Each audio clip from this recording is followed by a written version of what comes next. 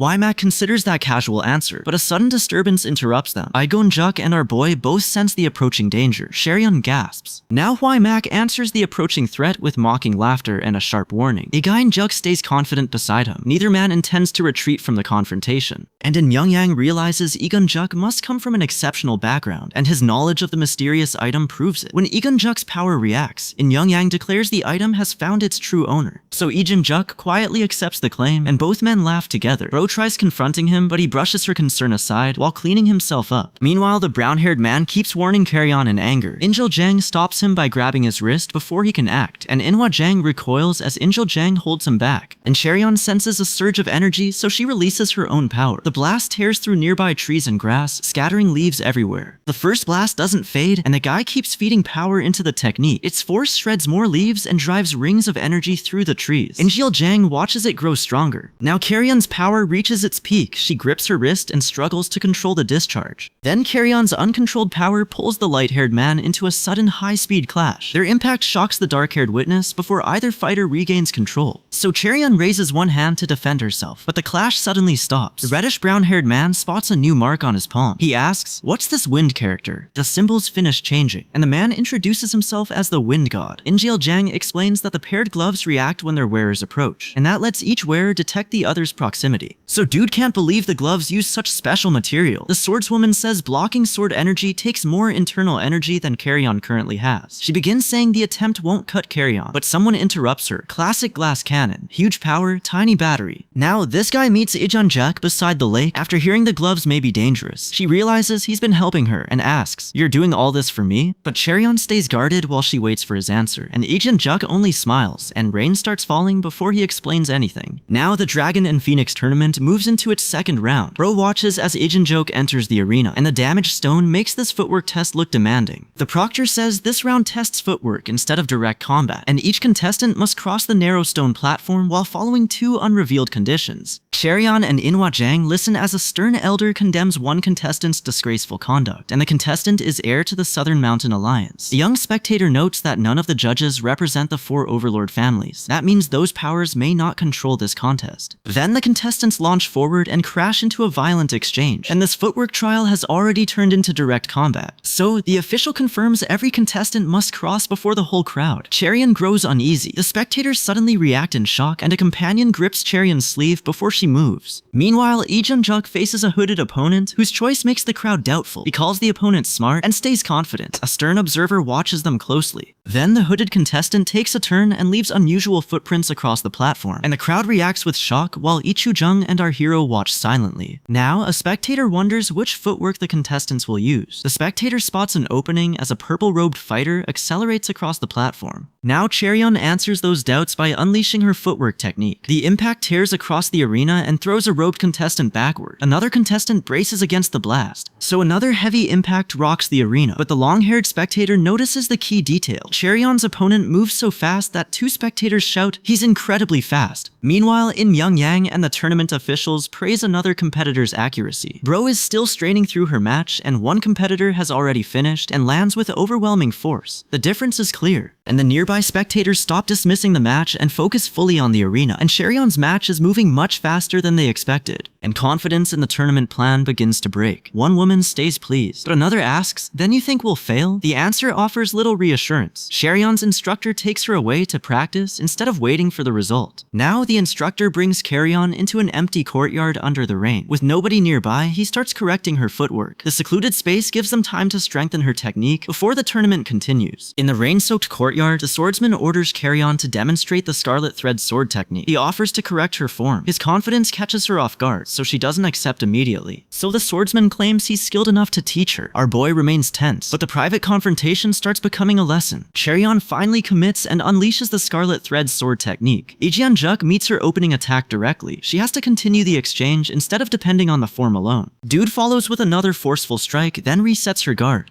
Lee Jung-juk watches closely, searching for weaknesses before he corrects her technique. Then Carry-on presses forward in the rain, but Lee Jung-juk stops her mid-form. He orders her to repeat that section half a breath slower. Precise timing matters more than force. But Cherion follows the correction and asks, "Like this?" Her adjusted strike has more control and force, so he approves. She keeps practicing through the rain. He keeps correcting her as she moves, and draw the arm inward, shift the left foot, slow down. Each adjustment changes the technique completely. The guy realizes her original form is deeply flawed. So Cheryon attacks again with the corrected strike, but he reads it immediately. He breaks through her defense and knocks her backward into the water. She sinks beneath the water without releasing her sword. Bro forces herself back up and continues the lesson. Ijinjuk stays composed, making it clear that strike was deliberate. Then Cheryon starts questioning everything her family taught her. She recognizes the technique behind his attack and asks, "This is the scarlet thread sword technique I've known all my life?" And Ijinjuk calmly answers, "Congratulations." His correction confirms how incomplete her understanding of the scarlet thread sword technique is. Cheryon can only stare, shaken by what that means for her family's teachings. He leaves the rainy training ground and walks alone through the forest. His earlier amusement disappears, and his expression turns serious. Whatever the lesson revealed, he keeps it from this guy. Meanwhile, the hooded figure travels along a muddy forest path in the rain. A child and a conical hat man accompany the hooded traveler, and no one identifies them or explains why they're approaching. Now the travelers reach their destination, where an elderly woman greets them knowingly. The robed man formally welcomes the group, confirming that their arrival is expected. The travelers ask why Ijinjuk entered the Dragon and Phoenix tournament, and they suspect he has another reason for competing. They aren't convinced. Meanwhile, 4 competitors face off inside the damaged arena. A sudden change shocks Injal Jang and the crowd. Cheryon stays beside her twin-blade companion as he prepares to continue. Then the crowd argues over whether Ijinjuk deserves the title. Wandering clouds, flowing waters. Their contempt vanishes when he confirms one competitor has reached 9 stars. The arguing stops, and the reddish-haired opponent asks whether Bro remembers his name for their strategy, and Cheryon studies the battlefield and notices a fallen fighter. Her opponent launches another powerful strike, forcing her to respond. The reddish-haired opponent completes his attack without losing confidence. Its force tears through the arena floor and shocks the spectators. So Cheryon blocks the next clash, and her opponent praises her improvement. She credits his guidance, so he explains the principle. The mind understands matter, and the body controls it. It works. Our hero proves Ijinjuk's correction works and races after him, and she catches him before he leaves, reaching out while struggling for breath. Ijinjuk calmly waits. So Ijinjuk clearly expects Cheryon to follow him. She relaxes once she reaches him, and they leave together. Dude intends to keep learning from the swordsman who changed her technique, and Cheryon's improved technique immediately catches an elder's attention, and he asks when her martial arts became so strong. Nearby, Aegyeonjek calmly watches the results of their training. Elsewhere, the bearded man, an old woman, and 3 robed men surround a lone swordsman outside a large hall. The swordsman laughs and draws his weapon. He suddenly strikes the old woman. The standoff ends. The lone swordsman wounds the elderly woman, but she stays calm. She challenges him to keep going. He attacked her on purpose, and the confrontation turns bloody. But Jangwoo's leaders admit unification won't come easily, and the 4 overlord families, 9 great sects, and 4 noble families oppose it. With fighting already breaking out, an elder asks, "What about the divine cult?" Several martial artists watch the unrest near a pagoda, and one confident man says, "I'll get to them," and sets another pursuit in motion. In the courtyard, a scarred man tells an old woman that Cheryon reminds him of someone. He asks whether the young master is leaving, and the old woman explains what comes next. Then Ijinjuk says he's hunting a grotesque monstrosity. Cheryon doubts he's serious, but he makes it clear this is his next mission. Then Ijinjuk brings our boy to the bridge of life and death, and he warns that she'll regret refusing to cross. Ijinjuk steps onto the bridge first and says she only needs to cross it. Ijinjuk says a true master crosses the bridge as easily as flat ground. Cheryon is afraid, but she accepts the test and prepares to prove herself. So by sunset, Bro is crossing the unstable bridge. It suddenly shifts, alerting her to a hooded figure blocking the way. Her training has become a confrontation. The hooded figure blocks Cheryon's path and releases a violent force across the swaying bridge. The test is now a deliberate attack. Now the blast hits Cheryon before she can defend herself. It wounds her and throws her from the bridge, and she falls through open air with no clear way back. And Cheryon keeps falling and remembers that crossing should feel no different from flat ground, but she can't steady her descent or reach the bridge. Now the guy sees the drop below and cries out as an unknown power wakes inside her. Above her, the hooded attacker gathers another wave of force. The hooded attacker's force catches Cheryon again, but this time it holds her inside the violent current. She can't explain why she has stopped falling and asks, "What's happening?" And Bro pushes through the shock and reaches for her sword to defend herself. She gets back onto the bridge and crosses alone, watching for another attack. Cheryon keeps moving across the quiet bridge until a sudden thump sounds beside her, and she turns toward the fresh danger on the mountain route. A bloodied object crashes down nearby and badly startles Cheryon. She keeps climbing toward the mountain settlement, admitting, "I thought my heart was going to stop." Then near the cliff, this guy hears Ijinjuk calling and turns toward him. He beckons her closer, then says, "I've fallen for you." She stands there, stunned. So Cheryon demands an explanation, and their exchange returns to his earlier plea for help. She again criticizes his judgment about weapons. Still distracted, she carefully continues across the unstable rope bridge. Still crossing toward the mountain settlement, Dude asks, "Is this some kind of joke?" By dusk, she she reaches the temple courtyard with Juk. She still wonders whether she heard him correctly. So Juk repeats that he's fallen for Cheryon, but his mocking tone gives away the provocation. She attacks in fury, and he counters before knocking her down, and he praises her for recognizing the deception. Cheryon keeps fighting off the thin, thread-like attacks until a shout distracts her. The fight remains unfinished. An elder monk leaves the younger fighters behind and says, "You kids have fun." But Juk exposes a giant creature hiding behind a disguise, and he tells it, "You can't fool me, grotesque monstrosity." The elderly witness panics, and the temple's brief calm ends. And after the uproar, a distressed monk explains what's happening at the shrine. A man in black stays beside our hero as she listens. She still can't follow who's involved, so she asks him,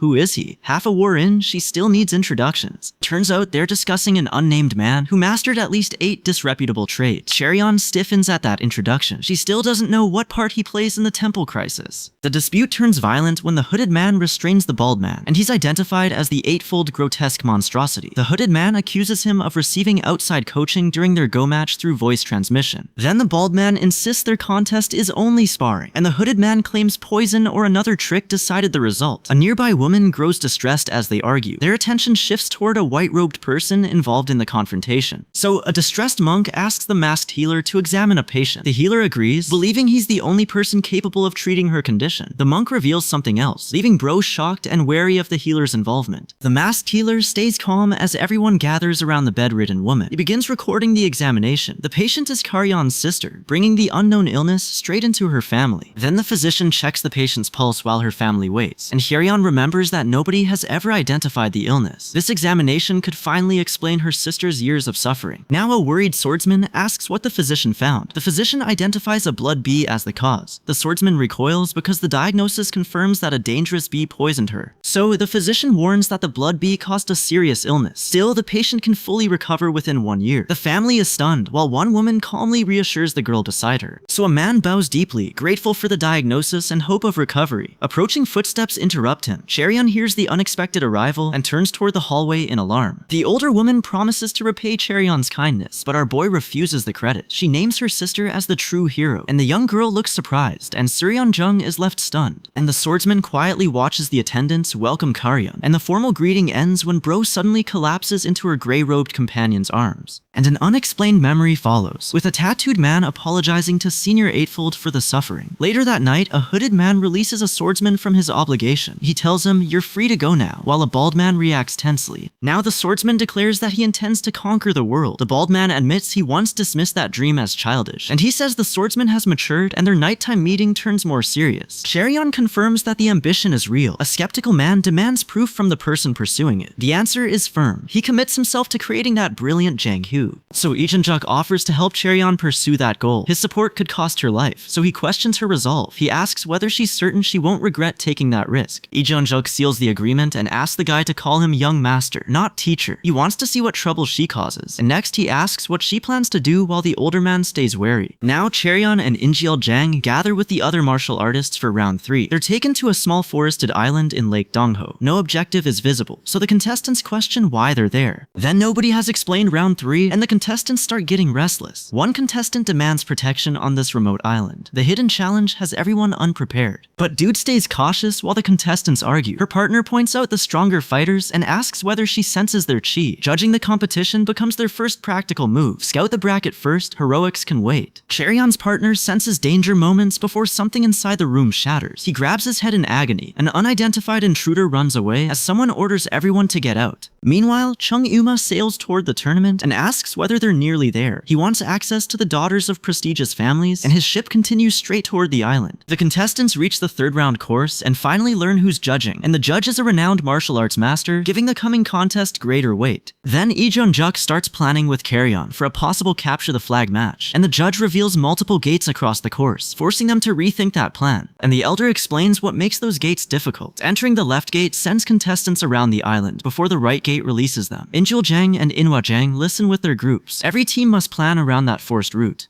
Whoever designed this course clearly doesn't want anyone having fun. The contestants study one another while one fighter keeps a hand near his sword. Cheryon nervously introduces herself. A startled swordsman immediately protests. "I didn't do it." He adds, "I don't know what she's talking about, young lady Jung." Their argument earns this guy and the others a reprimand, and they apologize and return to the round. Wymak warns coarse devices attack with weapons fitted with wooden arrowheads. Those traps can hurt them. Now Cherion follows the swordsman along an empty coastal route and he checks that nobody else is nearby. He promises, "I'll take you with me from now on." He clearly intends to keep Bro isolated. The masked swordsman suddenly tenses, startling Cherion. He explains nothing, and they continue down the isolated forest path together. Meanwhile, the forest goes silent. Movement in the grass reveals a robed person nearby, who warns Cherion about a possible ambush ahead. Then our hero responds at once, but mechanical claws appear among the attacker's weapons. She and the swordsman dodge them while striking back, and the swordsman warns that the device's speed makes even wooden arrows lethal. Another danger appears, so Cherion says, "Let's go," and races along the shore. Her companion chases the threat and reaches the tournament island as a boat runs aground. One guard questions the arrival. Another insists nobody would approach during the tournament. So before the guard finishes, a bloodied instructor collapses near the guarded shore. The guards recognize their colleague, confirming someone has already breached the island's defenses. Meanwhile, a balding man claims he sent fighters after the enemy group long ago. A mustached man complains that their targets keep returning, and the bloodied man appears alive, terrifying everyone nearby. So the bearded swordsman stays behind as another fight approaches. A young man leaves for another task, promising to return. He warns the swordsman to stay careful, and the young man barely gets away before an unseen attacker strikes him. He crashes into the snow, and blood pools around his motionless body. Now the bloodied chain man attacks. The white-haired man invokes the North Sky Overlord family, but he's cut off. A body drops at the chain man's feet, and certain he's won, he says, "The ladies will be waiting for me." Bro reaches a forest clearing and finds several cloaked intruders gathered there. Their presence puts her on guard, so she watches them carefully. What she discovers among them leaves her horrified. But Cherion and Injaljang find a bloodied man on the ground. She cries, "That's," as they realize he's gravely wounded or already dead. A restrained woman screams,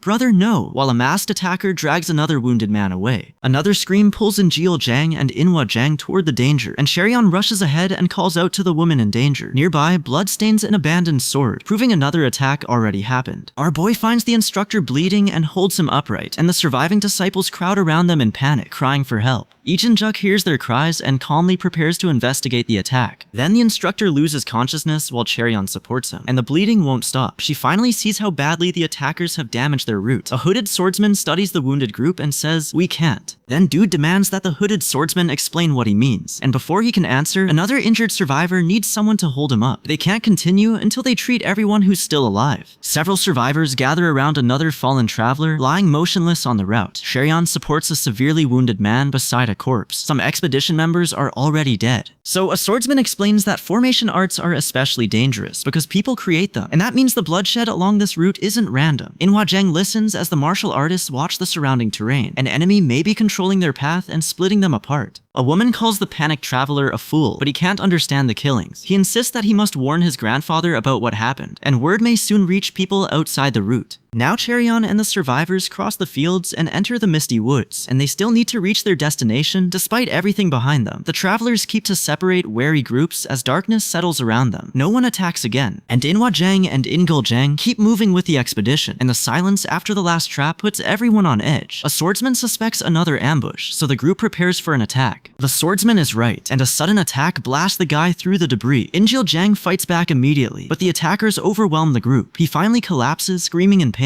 A swordsman catches Injil Jang as he starts to collapse. Someone proposes a response, but the swordsman grimly refuses it. The wounded survivors have no easy way forward, and the survivors enter a swamp where they immediately sense another danger. Cherion demands answers. A bandaged traveler identifies Hell Swamp mixed with estrangement sand, and it's a man-made trap that can separate anyone inside forever. A woman reaches toward a marked hand hidden in the darkness. Bro stands alone among the fallen. Above them, a gigantic blade-shaped device descends toward the trapped group. The device slams into the swamp formation and knocks down a wooden support, and debris flies across the area, forcing the survivors apart. Once the impact ends, everything around them becomes strangely quiet. Then Cherion sees the huge device start moving again, and it tears through the formation before anyone can recover. The survivors run from the falling wreckage, but one trapped traveler can't escape. So the survivors stop beside the wreckage while the formation rumbles through the mist. The noise finally fades. Beyond the torn barrier, they spot another blade and realize the attack continues. Juk and Injil Jang prepare for another clash. Cherion suddenly cries out in pain. The hidden attacker stays calm, while everyone else braces for the next strike. So another threat drops directly above the group, forcing everyone to move. Injil Jang and Inwa Jang recognize this guy as Injachuk's partner. A hooded traveler grabs her unconscious body and tries pulling her clear. Cherion recoils at the latest casualty, but nobody gets time to recover. One traveler restrains another, while Lee Jin-juk threatens the killer. Inwa Jang watches in alarm, and a sword strike cuts him off. But the wounded traveler collapses in front of Inwa Jang, and she points toward the attacker and warns the others. Another heavy blow lands nearby before she can do anything else. The assault isn't over, and the wounded traveler fights to stay conscious after that blow. Inwa Jang looks across the exhausted survivors and fallen bodies, and one survivor calls out, confirming that the fighting has taken more lives. Another wounded traveler tries to bind the bleeding, and Inwa Jang moves deeper into the forest and finds even more bloodshed. Two survivors approach a swordsman standing over a collapsed victim. It seems another killing blow just landed. The amount of blood makes the latest wound look fatal. Sherion's resolve breaks under what she may have done. Horrified, she whispers, "Did I kill him?" Then the blood-spattered swordsman is still alive, though badly wounded. Injil Jang confronts him over the violence, and the swordsman laughs wildly and insists, "I made the right." His words fade, but he still believes his violence was justified. Still shaken, Bro tells the swordsman that everything here is horrible. She admits, "I'm just as much of a coward as he is, aren't I?" He says anyone who feels that kind of fear is a fool. Their conversation ends when the formation starts moving again, and that means every survivor is still in danger. Cherion studies the wrecked ground while a hooded survivor speaks up. The hooded survivor insists the missing man probably went to get help. Then the moving formation forces Cherion and Injil Jang back into action. Another attack tears across the ground before they can recover. Our hero raises the huge sword while Injil Jang prepares to draw his weapon. Now Cherion attacks first and drives the huge sword into the ground. The impact tears apart the earth around her. Her strike meets the formation's renewed attack as the ground shatters beneath her. Cherion's strike leaves the remaining opponents collapsed across the shattered ground. Before she recovers, she falls into the swamp and sinks beneath the surface. Now Dude fights toward the surface, but something unseen grabs her underwater. It drags her deeper, and she can't tell how far the swamp goes. The force finally overwhelms Carrion, and her body goes limp. She keeps sinking, unable to reach the surface. And a mysterious light grows brighter above Carrion, pulling her back to awareness. She reaches toward it while the current drags her deeper. And the light surges through the deep water as our boy reaches for it, and her awareness returns, though the current keeps pulling her down. Now Carrion wakes and finds Ijin-juk sinking beside her. Their hands are locked together, and his calm smile shows he came deliberately. She can't tell why. Still sinking, Bro opens her eyes in shock. She realizes someone else is beneath the water with her. So Ijin-juk calmly reaches for Cherion despite the danger, and his steady movements confirm that he chose to come after her. Ijin-juk releases a powerful burst through the water, and the new current drives Cherion away from him and toward a distant passage.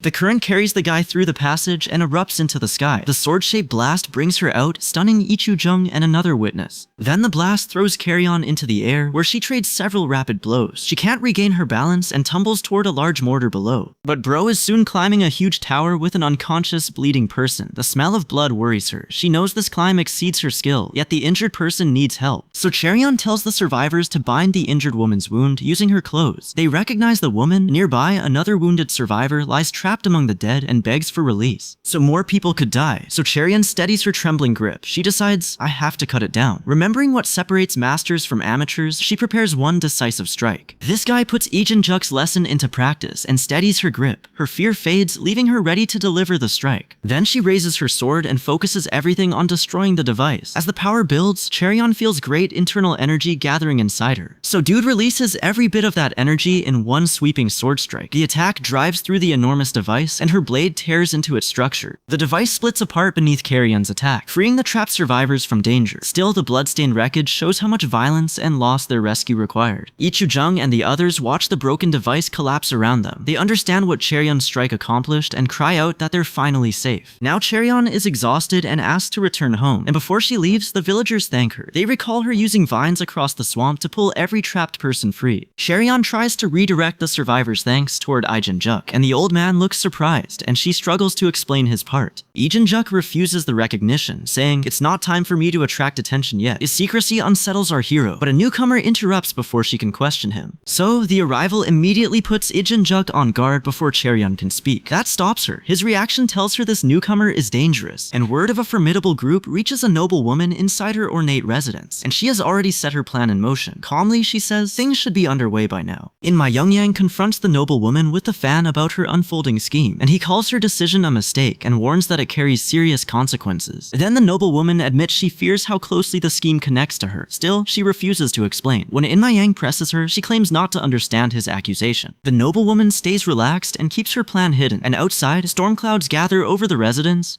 So Bro and the travelers push through the misty forest carrying exhausted children. Their pace changes when one traveler spots the exit and calls everyone forward. Heroism today means carrying tired children in a straight line. So they rush through the exit, certain they've finally reached safety. That relief vanishes when a companion notices something alarming nearby. The travelers hurry past wooden crosses and follow the warning. A bloodied man waits there, so their escape leads straight into another danger. So the bloodied man leads Carrion and the fighters deeper into the forest. They find chained remains and a great master's corpse hanging above them, and the killers clearly haven't stopped. But the fighters can't understand how anyone killed a martial artist with the master's strength. Their disbelief turns to suspicion, but one fighter warns it's not over before they find an answer. The killers are still active. The warning proves true when a masked fighter leaves 2 more victims dead in the forest. Mac readies his weapon and an enemy declares it's just now beginning. The earlier killings were only preparation for this confrontation. More hostile fighters advance through the forest while keeping their weapons restrained, and they move as an organized force and close in on the surviving travelers. And the force has already subdued a crowd and bound the captives before its cloaked leader takes control. He says, "I'm sure some of you don't know who I am." A woman follows by threatening the prisoners. Then Ichu-jung and Inhwa-jung react with alarm, while Ingul-jung angrily challenges the captors. Shuryeon and Igon-juk stay wary because one armed captor remains ready to attack. A disciple identifies the laughing hostile man and explains the reputation behind that fear. He preys on women and steals their yin energy, leaving his victims alive as empty shells. Our boy understands the danger. Then the hostile man uses that fear to intimidate an onlooker, but his allies begin arguing among themselves. Mak orders a woman to stop joking, and she watches a nearby robed figure with alarm. The threatening woman singles out a nearby captive while Cheryeon stays focused on the danger. A masked attacker closes in during that moment and catches Bro off guard. Now a hostile man starts revealing who hired the attackers, and Ijeon-juk braces for the answer. At the same time, a woman gives the restrained captives a 1-day deadline. The deadline keeps the captives restrained under the attacker's control. Now Injeal-jang warns Injeok that the disciples couldn't even defeat the instructors. They have no chance against the hostile master alone, so fear takes hold. A masked attacker approaches a captive woman, and another fighter confirms the master's exceptional strength. So, the accusation erupts into violence around Injeal-jang and Ichu-jung. Ichu-jung answers the furious challenge without backing down. A swordsman immediately attacks the hostile master, and their blades collide at close range. The clash reverses fast. The swordsman realizes too late that his opponent has broken through. Blood pours from his wound, and the force leaves his hand clenched in pain. And the attacker follows with another brutal strike, tearing into the wounded fighter. The last impact sends him flying. It's over. The gathered martial artists freeze, but the violence doesn't stop. Someone seizes a woman during the confusion, and the long-haired aggressor grabs the bloodied fighter and mocks him for offering no resistance. The hostile master orders every survivor to lower their gaze and controls them through fear, and his power surges as he warns that anyone resisting will be attacked again. And Injeal-jang refuses to submit and repeats what his grandfather taught him. He insists spirit decides who wins a fight. The aggressor calls that belief a lie, then brutally strikes the woman beside Injeal-jang. So the wounded woman collapses and blood spreads across the ground. She's critically injured. The aggressor has shown that every challenge may receive a lethal answer. Now Injeal-jang emerges from the forest covered in blood. A calm stranger wearing a black and gold robe walks beside him. Inhwa-jang and the others recoil before another fighter takes a blood-spraying blow. Then the wounded fighter reels away covered in blood while the assault continues. Carrion wants to intervene but anxiously restrains the black-robed swordsman beside her. She admits they may not be able to let the attacker escape unpunished. So Cheryeon stops Ijeon-juk from drawing because she expects the attacker to spare him. She is wrong. The attacker strikes again, and the critically injured man collapses into another fighter's arms. But the surviving fighter can only grieve as the woman in red watches with cold satisfaction. The punishment is deliberate. Cheryeon's delay leaves the wounded man within the woman's reach. So the woman in red kills him and approaches the other casualties. Nearby, the woman in teal urgently treats another injured woman. She demands the patient's identity, and the answer reveals who was caught in the massacre. Now the woman in red decides one captive isn't enough and targets the remaining martial artists. A red-robed fighter ends up bleeding on the ground during the confrontation. Amid the confusion, an unseen martial artist asks the guy, "What is your name, fair maiden?"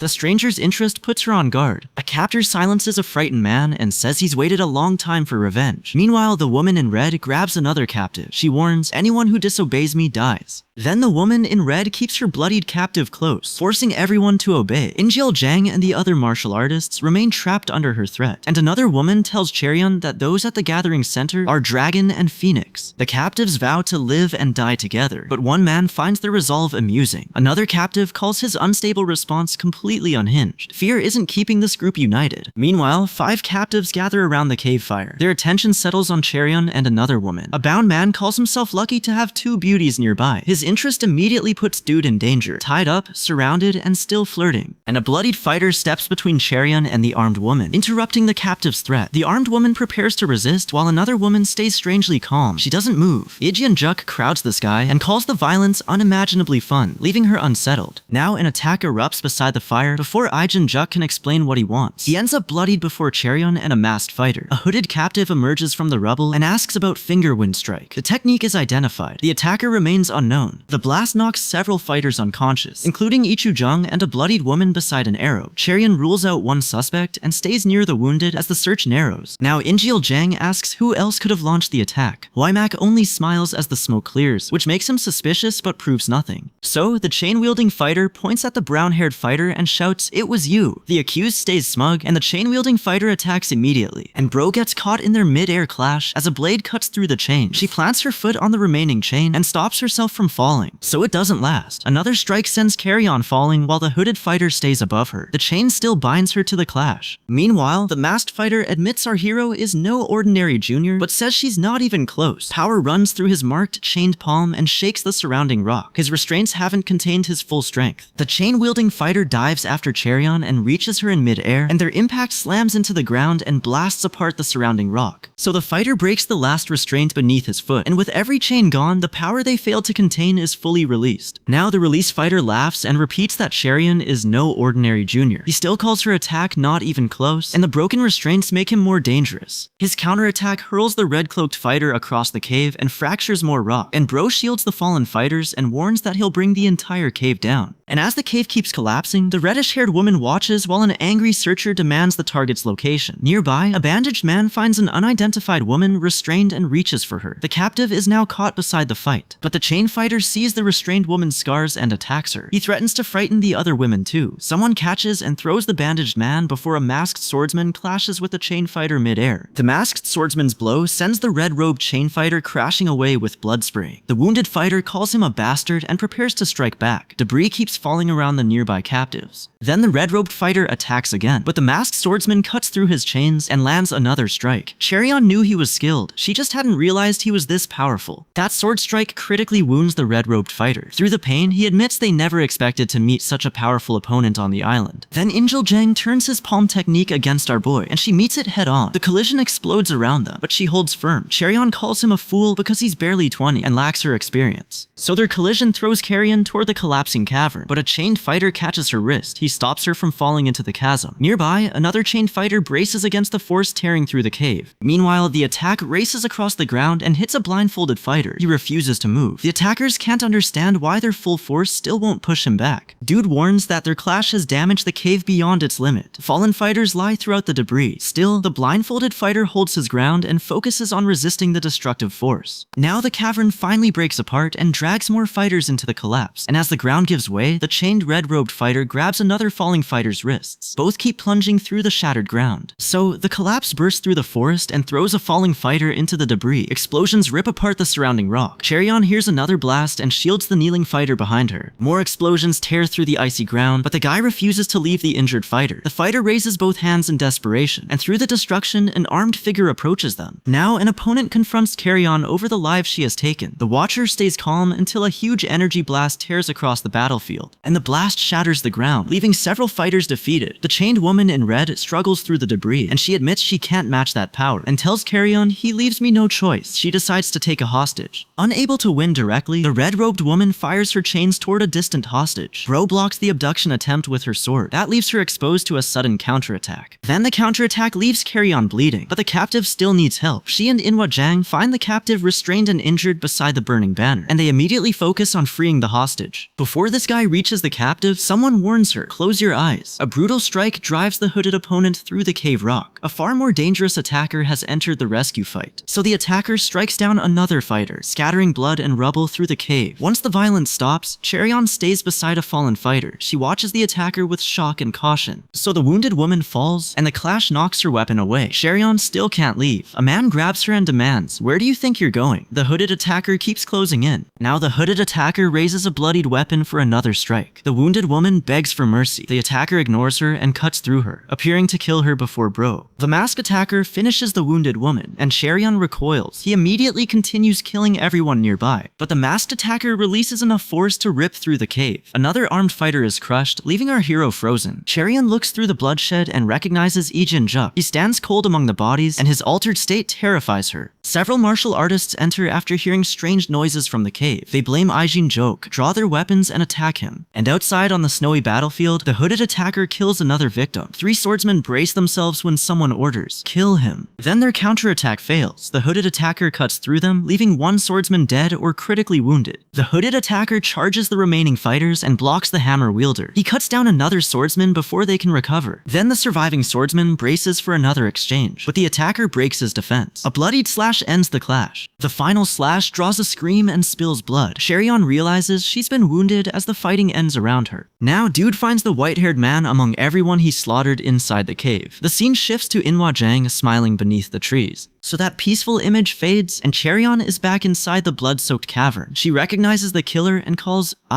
Ijan. Ijan-juk turns toward her, still in that dangerous altered state. Her companion slaughtered everyone there. Now, Ijan-juk grips his wrapped weapon and asks if she's decided. Our boy says nothing because she can't read what he'll do next. The mention of a saber makes Cherion recoil. Ijan-juk says he'll conquer the world using his mother's weapon. That directly contradicts his earlier vow never to use the sword. And Ijan-juk presses her again until a quiet yeah breaks the silence. Cherion gives him her answer among the bodies inside the cave. She accepts that this choice binds her to his overwhelming violence. Meanwhile, the survivors gather while Injul Jang takes control of the discussion. He demands that someone explain who massacred everyone inside the cave. The survivors say they woke inside the cave and found their companions dead. They conclude that everyone fell asleep before the unexplained slaughter began, and Bro goes through their account carefully. They wake up and find every one of their men dead. The explanation matches the scene too neatly, so she suspects they're hiding something. So Ijanjuk reaches the same conclusion and mentions his grandfather's secret intervention. Injul Jang reacts with alarm and leaves before anyone confirms the theory. Injil Jang thanks his grandfather In Myung Yang, and Inwa Jang respects the elder too. In Myung is relieved the younger fighters survived the cave massacre. Inwa Jang still wonders what truly happened inside. Meanwhile, a hooded man meets a kneeling swordswoman beside the moonlit lake. He says young hero Yang unexpectedly claimed public credit for the victory. That claim could shift power across Jang-hu. The swordswoman suddenly notices something and tells him to look. Ijan-juk knows the stolen credit could upset Jang-hu's balance. He warns that the winds of change are blowing. Soon, a grand estate hears that the Heavenly Dragon tournament is cancelled. The credited young master supposedly defeats Chung Yuma and saves the other dragons and phoenixes. But Wymak only calls the reported victory an accomplishment. In Myung Yang rejects that account because the credited fighter couldn't have done it. Nobody can confirm who actually defeated Chung Yuma. So In Myung Yang explains that the credited fighter can't defeat Chung Yuma yet. The bearded official understands who he suspects. He asks whether Ijan-juk from the Spring Breeze Tavern is the true victor. In Myung struggles to believe Igun-juk defeated Chung Eunma, still, he can't rule it out. The bearded official warns that the truth could damage the North Sky Overlord family's reputation. Meanwhile, an elder asks whether they should exploit Chung Yuma's defeat against their rivals. Huimak calls the attacker dangerously bold. He also questions why the Heavenly Dragon tournament is tied to the incident. Then Wymak hides his anger and agrees to dance to their tune. His agreement is only an act. He's already preparing his own response. Cherion arrives at New Wind Manor and asks where its name came from. Hyoki Kwan says he built it to bring new winds of change to Jonghu. The guy takes in the huge estate and admires Hyoki Kwan's ambition. He notices her reaction and asks whether she likes her new surroundings. And Cherion tells Hyoki Kwan that she likes New Wind Manor. He leads her farther inside and takes her through the estate's bamboo grove. Now the bamboo grove suddenly goes silent, and Cherion senses something is wrong. She realizes a formation is absorbing every sound. Bro follows Hyoki Kwan deeper into the mist since they may already be trapped. The silent formation is a trap, and a violent clash tears through the bamboo grove. Cherion and Ijan-juk lie unconscious among the shattered stalks. Soon after, a compound gate bursts open and startles the servants. A light-haired man calmly watches the disturbance. Now the injured Ijan-juk forces his way through another entrance. His arms are still bandaged, and this guy stares at his relentless return. Meanwhile, Ijan-juk identifies the huge construction site as the real Azure Sky sect. The sect is being rebuilt here. Cherion enters the grounds, but a sudden boom pulls her attention deeper inside, and Ijan-juk lays out his larger goal. The The 4 overlord families have controlled Jang-hoo long enough, so he plans to challenge them directly. So Carrion freezes as his meaning becomes clear. Ijeon-juk intends to replace the 4 overlord families. He declares, "I'm going to take their place," and directly challenges their rule. Meanwhile, clan leaders gather at the North Sky overlord family's Wuhan branch. They meet to confront the growing political danger. The Blood King clan master is already tense. Lee Chu-jung quietly warns In Myung-yang that one leader isn't thinking clearly.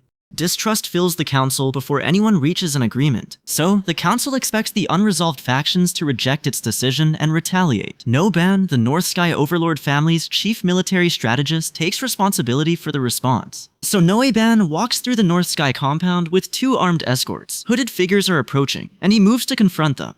Elsewhere, the North Sky Master keeps a woman under close control. The North Sky Master makes the coercion plain. Anyone who refuses will share the massacre victim's bloody fate. The council's decision now carries a direct threat of execution. Meanwhile, a hooded envoy warns the assembled elders that dissent will bring misfortune. The council answers angrily, but the discussion turns toward the survivors. One elder insists the brides endured despite everything that happened. So, the bearded man slams the table as the survivors' argument turns personal. Another elder demands they stop mentioning his grandson. The bearded man threatens to serve the grandson's head on a platter. But Lee Chu-jung prepares to answer the threat while In Myung-yang listens. The elder's grief is driving them toward attacking each other. In Ma Young-young says he understands the elder's pain, but nobody can change the past. The elder refuses that answer. He insists In Myung-yang would react differently after hosting a tournament and losing a foot. Then, the elder forces everyone to face what the survivors endured. They remain ashamed, wounded, and haunted after being seized and abused. Those wounds still control the meeting. Now they remember one victim being restrained and overwhelmed during the bloody assault. Hwaimak reacts with anger. Another council member warns that violence and death now rule the land. Then the meeting marks the Blood King clan master's final known appearance. Elsewhere, Dude and Inyal Jang approach the Windy Mountain gang. The gang is extorting nearby residents for protection fees, so they confront it. So Injil Jang kills several bandits inside the stronghold. He insists there's no such thing as a good bandit. Chereon asks whether every bandit deserves death, but he sees killing as the answer. So, the remaining bandits threaten the travelers and single out our hero. She denies being a serial killer and attacks them. Nothing sells a denial like immediate violence. A bandit warns the others about an attack from behind, but he's too late. A blade cuts through one bandit's forearm. Despite her bound wrists, Carrion strikes another bandit in the face and drops him. Now Injil Jang leaves another bandit bleeding, with a victim already dead nearby. Chereon questions his claim that he doesn't intend to kill them. His actions clearly say otherwise. So Bro keeps pressing until one bandit panics and raises his weapon to defend himself. She drops another attacker with an airborne kick. Nearby, Ingale Jang and a bandage fighter brace as a staff strike sends a masked bandit flying. Chereon stops when another attacker closes in behind her. She blocks the next weapon with her blade, but a bandit grabs her hair. She's trapped between both attackers. And with our boy pinned, a tattooed bandit launches another attack. He boasts that his martial arts have improved and taunts his injured victim. His weapon smashes the stones and hurls the victim through the rubble. And the bandit leader finally steps forward among his fallen men. He finds Carrion and her companion still ready to fight. Stunned that they demolished his force, he admits they're formidable martial artists. Now the bandit leader advances and reveals that he used an unusual poison. Chereon urgently warns Lee Chu-jung and the archer. The archer remains confident despite the warning. Then the bearded man finds several men collapsed. Poison brought them down. The bandit leader's poison is already taking effect. Bro confirms that a rare poison struck the fallen attackers. This isn't an ordinary toxin. The swordswoman stays confident and lightly teases Carrion for worrying. The guy remains uneasy because nobody knows what the poison will do. So Injil Jang ends the confrontation with one decisive strike. The wounded poison user faces his own poison bag and 3 bottles. Only one bottle contains the antidote, so choosing wrong could kill him. So the wounded poison user suffers through the toxin while Chereon watches in alarm. Her companion stays calm and says, the solution is simple. They can identify the antidote without making a random choice. Meanwhile, a fragmented memory cuts in without identifying everyone involved. One person braces under the strain while Chereon clutches her chest in shock. A woman sheds a tear, connecting the poison gamble to unresolved grief. So, the memory settles after a fight. Dude finds an unidentified man defeated among discarded weapons. She whispers, no way, then quietly asks the woman what happened. But the woman warns that physical skill won't carry Chereon through future violence. She says, you have to get stronger in your heart. This guy accepts this without abandoning her conscience. Chereon holds on to that promise, whatever comes next. At the center of Palm Clan, Ingil-jang's family discusses his interest in her. Inwa-jang teases Ingil-jang because Cheryeon has turned her attention elsewhere. The Palm Clan master scolds him for clinging to her. Ingil-jang grows embarrassed and angry. Rejection remains the one strike he can't block. And Inwa-jang calls her brother dense until he finally understands Cheryeon's rejection. Meanwhile, the Palm Clan must remain loyal to the North Sky Overlord family to survive. Then a robed elder and cloaked man agree they can't anger the North Sky Overlord family. Ijin-juk and a bearded man watch them with amusement. The bearded man looks knowingly satisfied. Elsewhere, an unnamed young master waits in formal robes. He calmly receives a locked wooden box from a masked courier. The secret exchange connects with the Palm Clan's dealings. Then the courier praises the young master's skill at making masks. He explains that distinctive faces are easier to copy. Someone is preparing deliberate identity deception, though the ornate box's contents remain hidden. Ijin-juk says he kept something inside that locked box, but it's now missing. The bearded man answers grimly, while Ijin-juk stays amused. Nearby, a hooded man laughs beside the woman carrying it. Now the ornate box reaches Ichu-jung at the Jung residence. He studies it carefully, but neither its contents nor its purpose is revealed. So Ichu-jung asks why the locked box has been delivered to him. The official handling it hesitates because he can't give a clear answer. An older official joins them and turns everyone's attention toward the ornate box. His shocked reaction confirms the delivery is serious, but he still explains nothing. The old merchant tells his associate to open the troubling box. Both men fall silent after recognizing the divine demon Jade Buddha inside, and the merchant immediately considers demanding 400,000 silver for the divine demon Jade Buddha. Before he can act, a hooded figure approaches him. The visitor is Ijin-juk, and he warns the merchant about the divine demon Jade Buddha. Possessing it without the woman tied to it is dangerous. Even so, the merchant plans to force his negotiation partner into accepting an even lower price. Ijin-juk's warning unsettles the old merchant as Ichu-jung considers the proposal with suspicion. The scarred man stays tense but prepares to answer, keeping the dangerous bargain alive, and the old merchant accepts the arrangement with disturbing delight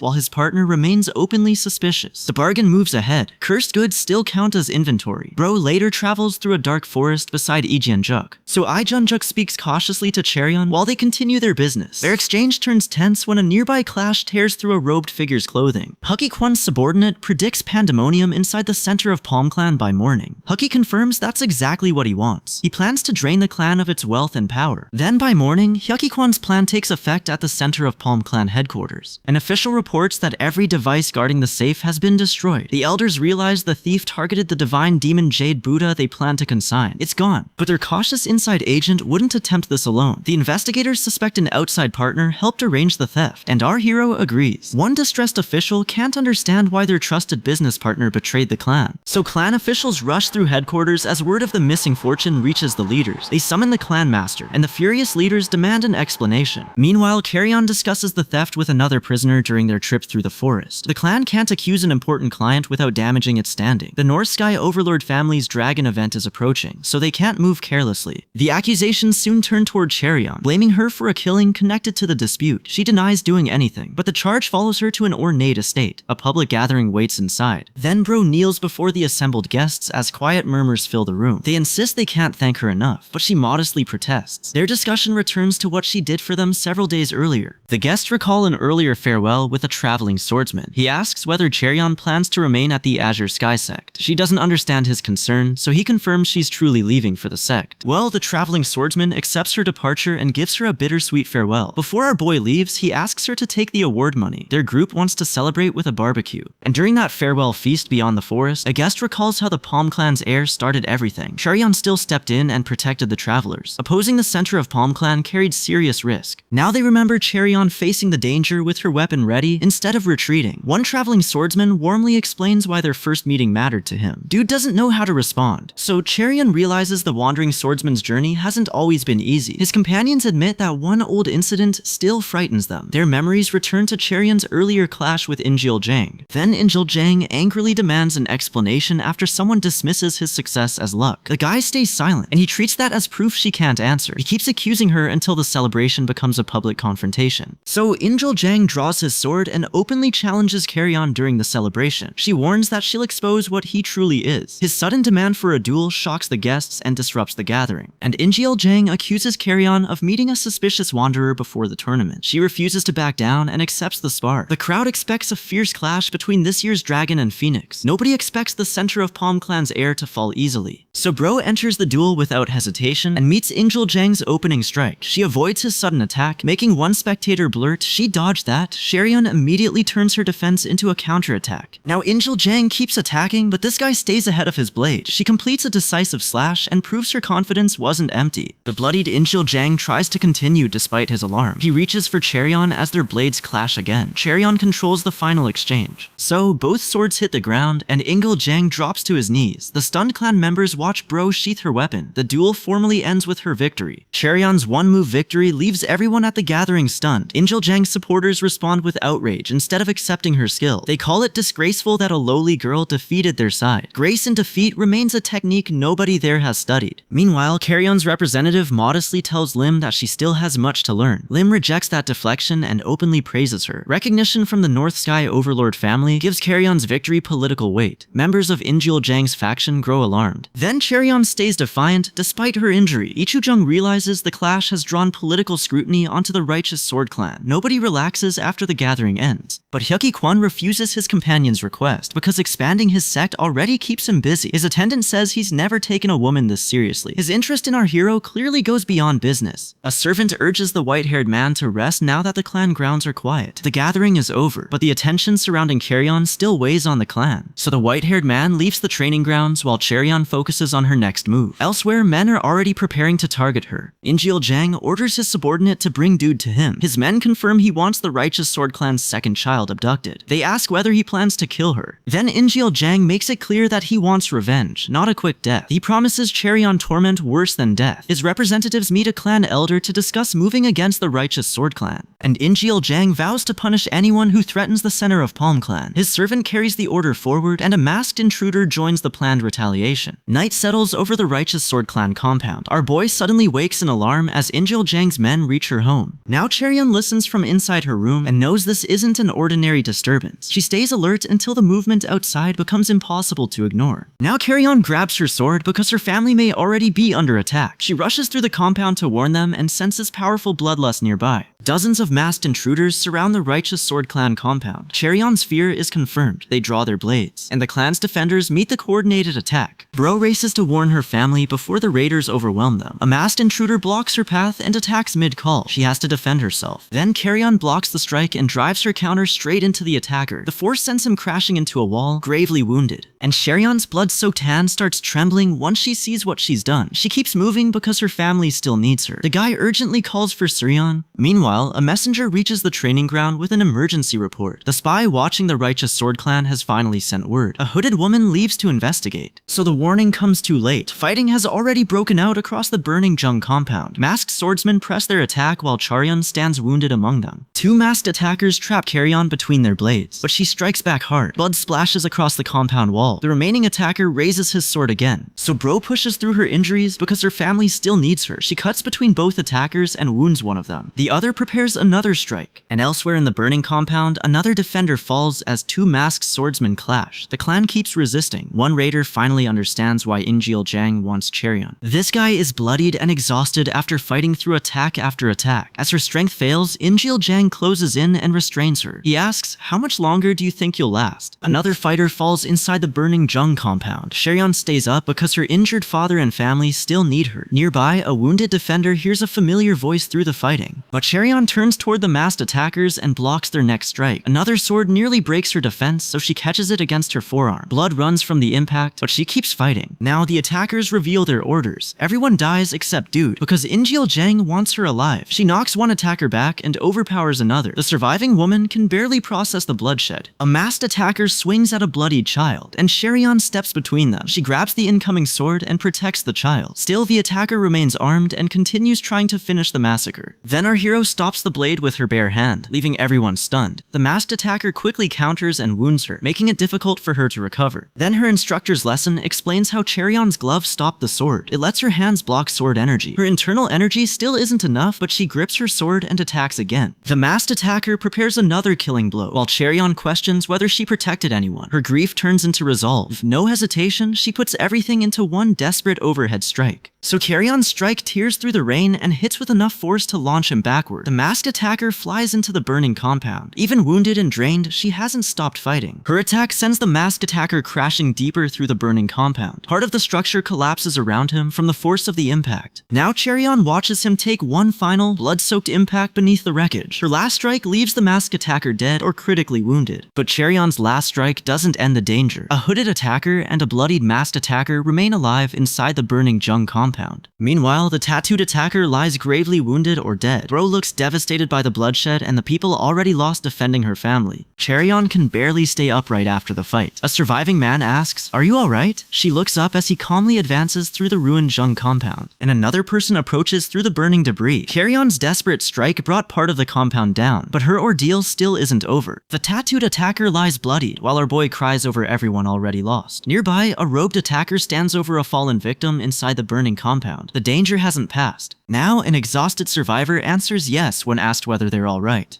Ijinjuk advances through the ruins, with blood-stained Carrion behind him. Carrion still can't tell whether the fighting is over, and with Bro behind him, Ijinjuk's power surges through the scorched compound. He faces the attackers responsible for the massacre. So, the remaining masked swordsmen regroup among the bodies and burning buildings. Their leader orders, "Get him," and one attacker rushes Ijinjuk with the first strike. Meanwhile, Carrion dodges a masked attack and counters at once. Her strike tears through the attacker with enough force to kill him. Then the death enrages another masked attacker, who calls the guy scum. He brings his sword down and drives his opponent violently into the ground. Meanwhile, the masked swordsmen keep fighting through the ruined Jung compound. One suddenly realizes their target has vanished. He's gone. But one masked swordsman clashes with two Jung fighters. A defender senses another attack and warns, "Behind me." They react immediately, but a fast sword strike is already dropping toward them. So, the strike slams into Cherion's defense while blood spills around her. She barely steadies herself before another attacker thrusts a bloodied sword at her face. Cherion catches the blade with her bare hand, stopping the killing blow. She starts recognizing the attacker and says, "You are," before striking back. The counter sends him flying. Cherion recognizes him as a Palm Clan henchman. She pins him at sword point and demands an explanation for the raid. Then the henchman admits his master ordered everyone in the Jung compound killed. Only dude is meant to survive. Surrounded by the victims, she absorbs his confession until anger snaps her back. The terrified underling says his young master ordered him to bring Carrion back. The raid is meant to end with her abduction. Before she can answer, a surviving swordsman prepares another strike. Now the attacker drives his weapon into this guy and follows with another violent impact. She reels in shock while another survivor watches helplessly. The remaining defenders stand exposed among the burning ruins. And Cherion calls for Ijinjuk, but corpses already fill the burning compound. She kneels among the dead and blames herself for the massacre. "Because of me." Now Carrion forces herself back onto her feet as Ijinjuk reaches her. He apologizes for arriving late. She answers him with a strained smile through her grief. Bro confirms another death among the ruins, and her grief hardens into resolve. Her order is acknowledged. She declares, "We wipe out the center of Palm Clan tonight." Now Carrion stands bloodied but ready to attack. Elsewhere, a hooded swordsman waits in the forest. His companion worries because their expected contact still hasn't arrived. The meeting begins when the companion asks what the hooded swordsman brought. Our hero spots him approaching and turns to confront him. He keeps his guard up, and the hooded swordsman warns Carrion to run before North Sky Overlord family warriors arrive. She doesn't trust the sudden warning and asks, "Why are you telling me this?" So the woman tells the white-robed swordsman that he's loaded. He follows an earlier instruction instead of arguing with her. He leaves on urgent business, and she postpones their fight. Before he leaves, the woman threatens to kill him if he repeats that nonsense. A watching man says nothing as their confrontation ends. Meanwhile, Inwa Jang and several members gather inside the center of Palm Clan compound. They review the recent disappearances. Inwa says, "I guess that explains what happened to them," but still wants proof. Even in the Murim, everything ends in a meeting. So the mustached insider refuses to confirm the report because any delay could kill him. While an elder questions a young man, the insider offers a bargain. He says the Alliance will want his information about the North Sky Overlord family. The conspirators commit themselves to the Southern Mountain Alliance, leaving no way back. Hidden nearby, Ijinjuk watches them and confirms everything is proceeding as planned. Meanwhile, in Myeongyang and Hwaimak, expect this move to damage Southern Mountain Alliance relations. Elsewhere, an unidentified woman faces a scarred man and says, "Now." Now the woman accepts that the scarred man must make his own decision. She calmly says, "Whatever he chooses," and leaves the choice unresolved. But Inhwa Jang and Injil Jang enter a secluded forest house. They carefully inspect the neglected room their father prepared as a refuge. Inhwa Jang admits she never knew their father prepared this place. Nearby, the purple-robed woman complains about the neglected house. Her covered-eyed companion stays silent, and repeated blows suddenly strike her. She collapses before demanding an answer and weakly says, "Tell father." Now the purple-robed woman takes the moonlight pearls and abandons the family operation. She escapes into the surrounding forest with the pearls. So she runs through the forest while carrying the moonlight pearls. She knows the plan could fail, but the fortune could support her forever. She believes one survivor is better than all three dying. Then Injil Jang strikes the wounded man down among the trees. He calmly watches the man fall, confirming why she chooses to flee alone. So the dark-robed swordsman moves to execute his defeated rival. He declares their long feud ends here, but another blade blocks him. The counterattack overwhelms him and sends him flying through the forest. The other fighter slams into the ground hard enough to shatter it. Debris falls across the silent forest. Sheryon lies nearby, bloodied, and asks, "What was that just now?" She never expected an attack with that much power. The wounded man asks whether the woman plans to kill him. She reaches for the wooden box and says he has it backward. Bro senses that the danger has shifted toward him. Now the wounded man realizes he must flee or die. An attack catches him before he can escape, and he coughs blood. The swordsman advances through the wreckage, leaving him certain that death is coming. The robed swordsman chases the wounded man through the wreckage and drives him down again. Trees shatter around them. As debris settles, the golden-eyed fighter braces against the force and doesn't retreat. Now, another violent impact rips through the forest, but the golden-eyed fighter holds firm. The light-haired fighter stops short and counters, keeping the clash dangerously close to Cheryon. So our boy staggers as another attack tears past her. A hooded fighter dives at the wounded man, who can only stare at the attacker's power. The strike blasts through a nearby tree, and the damaged tree splits apart, throwing broken wood across the fighters. The hooded fighter curses from inside the clash and answers with another destructive sword strike. A robed fighter demands to know why the long-haired fighter keeps tormenting them. The accusation gets nothing but contempt. An unseen witness notices one fighter looks just like you, and the robed fighter's power surges. Now the robed fighter lunges to kill, and the exchange draws blood. Neither fighter goes down. A powerful counterattack hurls the black-clad fighter away and instantly reverses their positions. The counterattack sends both fighters crashing through the forest as trees break around them. Cheryon falls through the shattered canopy with an injured hand. The blonde-haired pursuer follows above and treats the chase as a game. So the blonde-haired pursuer closes in and reaches through the wreckage toward Cheryon. It's unclear whether the hand reaches her. The pursuer calls their struggle a game of tag, treating her escape as entertainment. Then Dude throws the mockery back, calling the chase the perfect way to kill scum like you. The pursuer only laughs. Cheryon refuses to surrender and runs deeper into the forest because she won't be caught. Meanwhile, a scarred man watches from hiding and asks whether the deception worked. A blonde woman observes him from below. They're monitoring Caryon's chase as part of a wider plan. So the hidden conspirators confirm they arranged Caryon's chase. The scarred man asks why they released their target. The white-haired figure says escaping only gives the guy a slower, more painful death. Still caught in their plan, Caryon reacts grimly. But a survivor reaches the secluded house with news about Injil Jang. The report shocks Inhwa Jang. The bearded man confronts her furiously because the crisis has worsened. The moonlight pearls are gone too. The wounded survivor suspects the boy also killed the righteous sword clan assassins. The bearded man can't understand how one boy killed every master. He also stole the moonlight pearls. The bearded man presses the shaken survivor about barely escaping the massacre. The expected reinforcements still haven't arrived. They're isolated in the forest, and the survivors realize someone may have betrayed them. So the forest falls unnaturally silent before another attack breaks through. Caryon lies wounded while a nearby survivor recoils from the scene. The missing reinforcements clearly aren't coming to help them. Then an attacker reaches for Bro amid the destruction. She stays alert and confronts the attacker. Their struggle tears apart the cliff edge around them. Cheryon collapses from her injuries but keeps gripping her opponent's robe. She refuses to release the threat as dust and debris cover the ruined cliff. The reddish-haired woman and the bearded man watch with grim focus. And Inhwa Jang recoils as a weapon suddenly pierces the reddish-haired woman's neck. The woman falls bloodied and appears fatally wounded. The wounded man survives long enough to seize a torn wrist. Despite his severe injuries, he stops his opponent from escaping cleanly. Now a man reveals the motive behind the violence. He condemns the reddish-haired woman as a selfish ingrate. He accuses her of betraying her family for personal gain. Then the grieving mother says they've forced her to kill her own son. She strikes him down with lethal force. Coldly, she calls him a scoundrel unworthy of being her son. Cheryon struggles to process the execution and the family's harsh judgment. Elsewhere, Inhwa Jang and a masked swordsman approach a secluded hut. Someone is waiting inside. Hidden observers watch as the pair reaches the workshop. Inside, the bearded man waits for them. Inhwa Jang asks whether something went wrong, but his stern answer keeps everyone guarded. And Inwa Jang suddenly stops her companion from moving. A violent impact rips through the building before anyone can continue. Armed guards charge through the debris and storm the hall. The intruders accuse Noban of betraying the North Sky Overlord family. They claim he's joining the Southern Mountain Alliance. Noban says changing sides won't be easy, so they intend to stop him by force. Noban's identity shocks the defenders, who don't understand the betrayal accusation. Nobody gets an explanation. Fighting breaks out, and one man lies motionless beneath the wreckage. Noban stands over him. So afterward, this guy considers who killed the assassins at the Righteous Sword Clan. She suspects Iji and Jek. Why Mac grows furious at that possibility, but neither of them has proof. So Cherion understands how dangerous that suspicion could be. An unidentified attacker kills a masked fighter nearby. The death proves a powerful killer remains active, but Iji and Jek's involvement is still unclear. The attacker quickly overwhelms another masked fighter. The wounded man can only ask, who is this? Seeing the destruction, he wonders whether the North Sky Overlord family hid such a powerful fighter. And a large captor drags Inwa Jang away while she fights to reach her wounded father. She cries out to him. Nearby, a bloodied woman finishes another sword strike, leaving his fate uncertain. The purple-robed woman wounds the bearded elder, crushing his last chance to resist. The attackers order everyone to leave nothing but ashes. But the attackers burn the compound, and flames consume the nearby forest and buildings. Among the ruins, a long-haired woman notices a bearded man's silence. She asks why he looks so down. Then the silent speaker answers bro by recalling a journey from childhood. At 10, he travels through Jianghu alone, unaware that someone follows him. He only wants to make his parents proud. The memory shows just how innocent that goal once is. Hyoki Kwon says the young master always gives everything to people and his work. The speaker answers with one painful fact. He was only 10. He tells Carrion that his father's faith in righteousness remains an unrealized dream. Jianghu teaches him nothing about justice or chivalry. Instead, he learns how to recognize other people's lies. Then he starts deceiving people first because that's the only way he can survive. That lesson carries a price. A swordsman lies defeated after a violent clash, while a bystander checks what remains. An old man attacks a bandaged swordsman and their clash ends in anguish. The traveler believes he's changed and is finally becoming an adult, yet the violence proves Jianghu hasn't changed at all. Fire consumes the forest and the nearby building as he reaches a harsh conclusion. Kind people become victims, evil rules Jianghu, and only ruthless people survive. Since his father's ideals remain a dream, he vows to make them real himself. So another betrayal gives that vow its shape. An unidentified young master hears that a greedy martial artist plans to kill a man. He'll steal the secret manual and sell it for a fortune. The thief gloats, "It feels so good taking from you," proving loyalty means nothing to him. Now a woman says the victim's final actions probably honor his father's teachings. That makes his loss a deliberate sacrifice, not a simple defeat. The account ends with a white-streaked man waiting at a walled estate. Lee Chujung's household calls Lee Gun-juk's arrival a strange coincidence. The survivors didn't know he was such a powerful martial artist. His intervention during the attack is the reason they're still alive. Now, two fighters enter a public martial contest as the crowd roars. Carrion watches calmly while the shocked spectators wait for the match to unfold. A muscular fighter steps forward with confidence, which quietly amuses our hero. An elder watches his reckless behavior and condemns him as foolish. Confidence looks great right until the counter lands, and Lee Jun-juk dismisses the fighter's attack as meaningless. He calmly prepares his counter, leaving his opponent in serious trouble. Then one fighter gets hurled backward, and another immediately follows with an attack. Injil Jang and Inwa Jang laugh as the contest turns violent. A staff-wielding fighter slams a masked opponent to the ground. Cherion and the spectators recognize who's now in danger. One onlooker warns the fallen fighter that continuing could get them killed. The muscular fighter receives an order to stop delaying and finish the match. He resents the command, but attacks harder. Dude stays focused after revealing that she delivered the staff strike. So the next impact throws debris across the arena. A confident swordsman appears beside the fallen fighter, shocking Carrion. A male spectator laughs and says, "Of course it's that." Blood sprays as the bandaged fighter moves, and violent ki erupts between them. Officials and spectators recoil. The man beside Carrion identifies it as ki deviation at the worst possible moment. Now Lee Jun-juk uses the unstable ki as another reason to end this. He orders, "Forfeit if you have a conscience." Our boy remains wary as debris flies toward the nearby pagoda. Meanwhile, In Myungyang enters a betting house near the arena and wagers 100,000 silver on Lee Gun-juk. The other bettors notice his confidence and start discussing Lee Gun-juk's chances in the Heavenly Dragon tournament. That isn't a wager, that's insider trading. But a tournament official checks the records and questions whether they mean the young winner from an earlier contest. While officials investigate Lee Gun-juk's entry, three masked conspirators meet somewhere else and discuss their own plans. Meanwhile, the bearded man prepares for trouble while a clerk verifies the group's tokens and pearl. The elder admits he knows nothing about that requirement, and the swordsman is identified only as a wanderer. Without warning, an attack blasts debris across the group. So the impact leaves the bearded man dazed, but he grows angry when everyone notices an unknown newcomer. The clerk can't safely continue the verification until they identify whoever attacked them. Wymack mocks the entrant for registering under the name Nameless Wanderer. The entrant insists he invents the alias under pressure. Their argument continues over a shared meal until a forceful interruption gives way to laughter about sunlight. Then the masked diner studies Carrion and asks, "Your name was Bro, right?" Carrion pulls back because the stranger recognizes her. In Myung-young and Wymack both spit out their drinks. Then In Myung-young teases that Carrion resembles him and tells her not to be shy. Wymack swallows his irritation and clears his throat. The bearded man asks why someone wanting neither money nor fame entered the Heavenly Dragon tournament. Now the guy quietly thinks over that suspicious tournament entry while everyone receives tea and food. An old woman checks the meal as In Myung-yang waits nearby. The bearded man watches with satisfaction, expecting the entrant to act. High-stakes espionage, with a brief recess for snacks. One participant claims the other inherited both a man's martial arts and a young lady's martial arts. The accused asks, "Do you blame me?" Wymack answers with clear menace, while Inwa Jang stays composed as they prepare to fight. Now Carrion meets a long-haired man on a bridge above a lotus pond. Their private meeting takes place at night, away from the earlier confrontation. Now Injil Jang warns Bro that they're in serious trouble. He can't fully control a disturbing technique moving inside his body. It turns meat into vegetables, and Carrion doesn't know what it might do. Before either can resolve it, a hawk brings orders to the masked observer nearby. Injil Jang is wanted home. His meeting with Carrion may end before they address the technique. So Injil Jang bristles at the summons. Still, he decides to return home before the interruption damages his plans.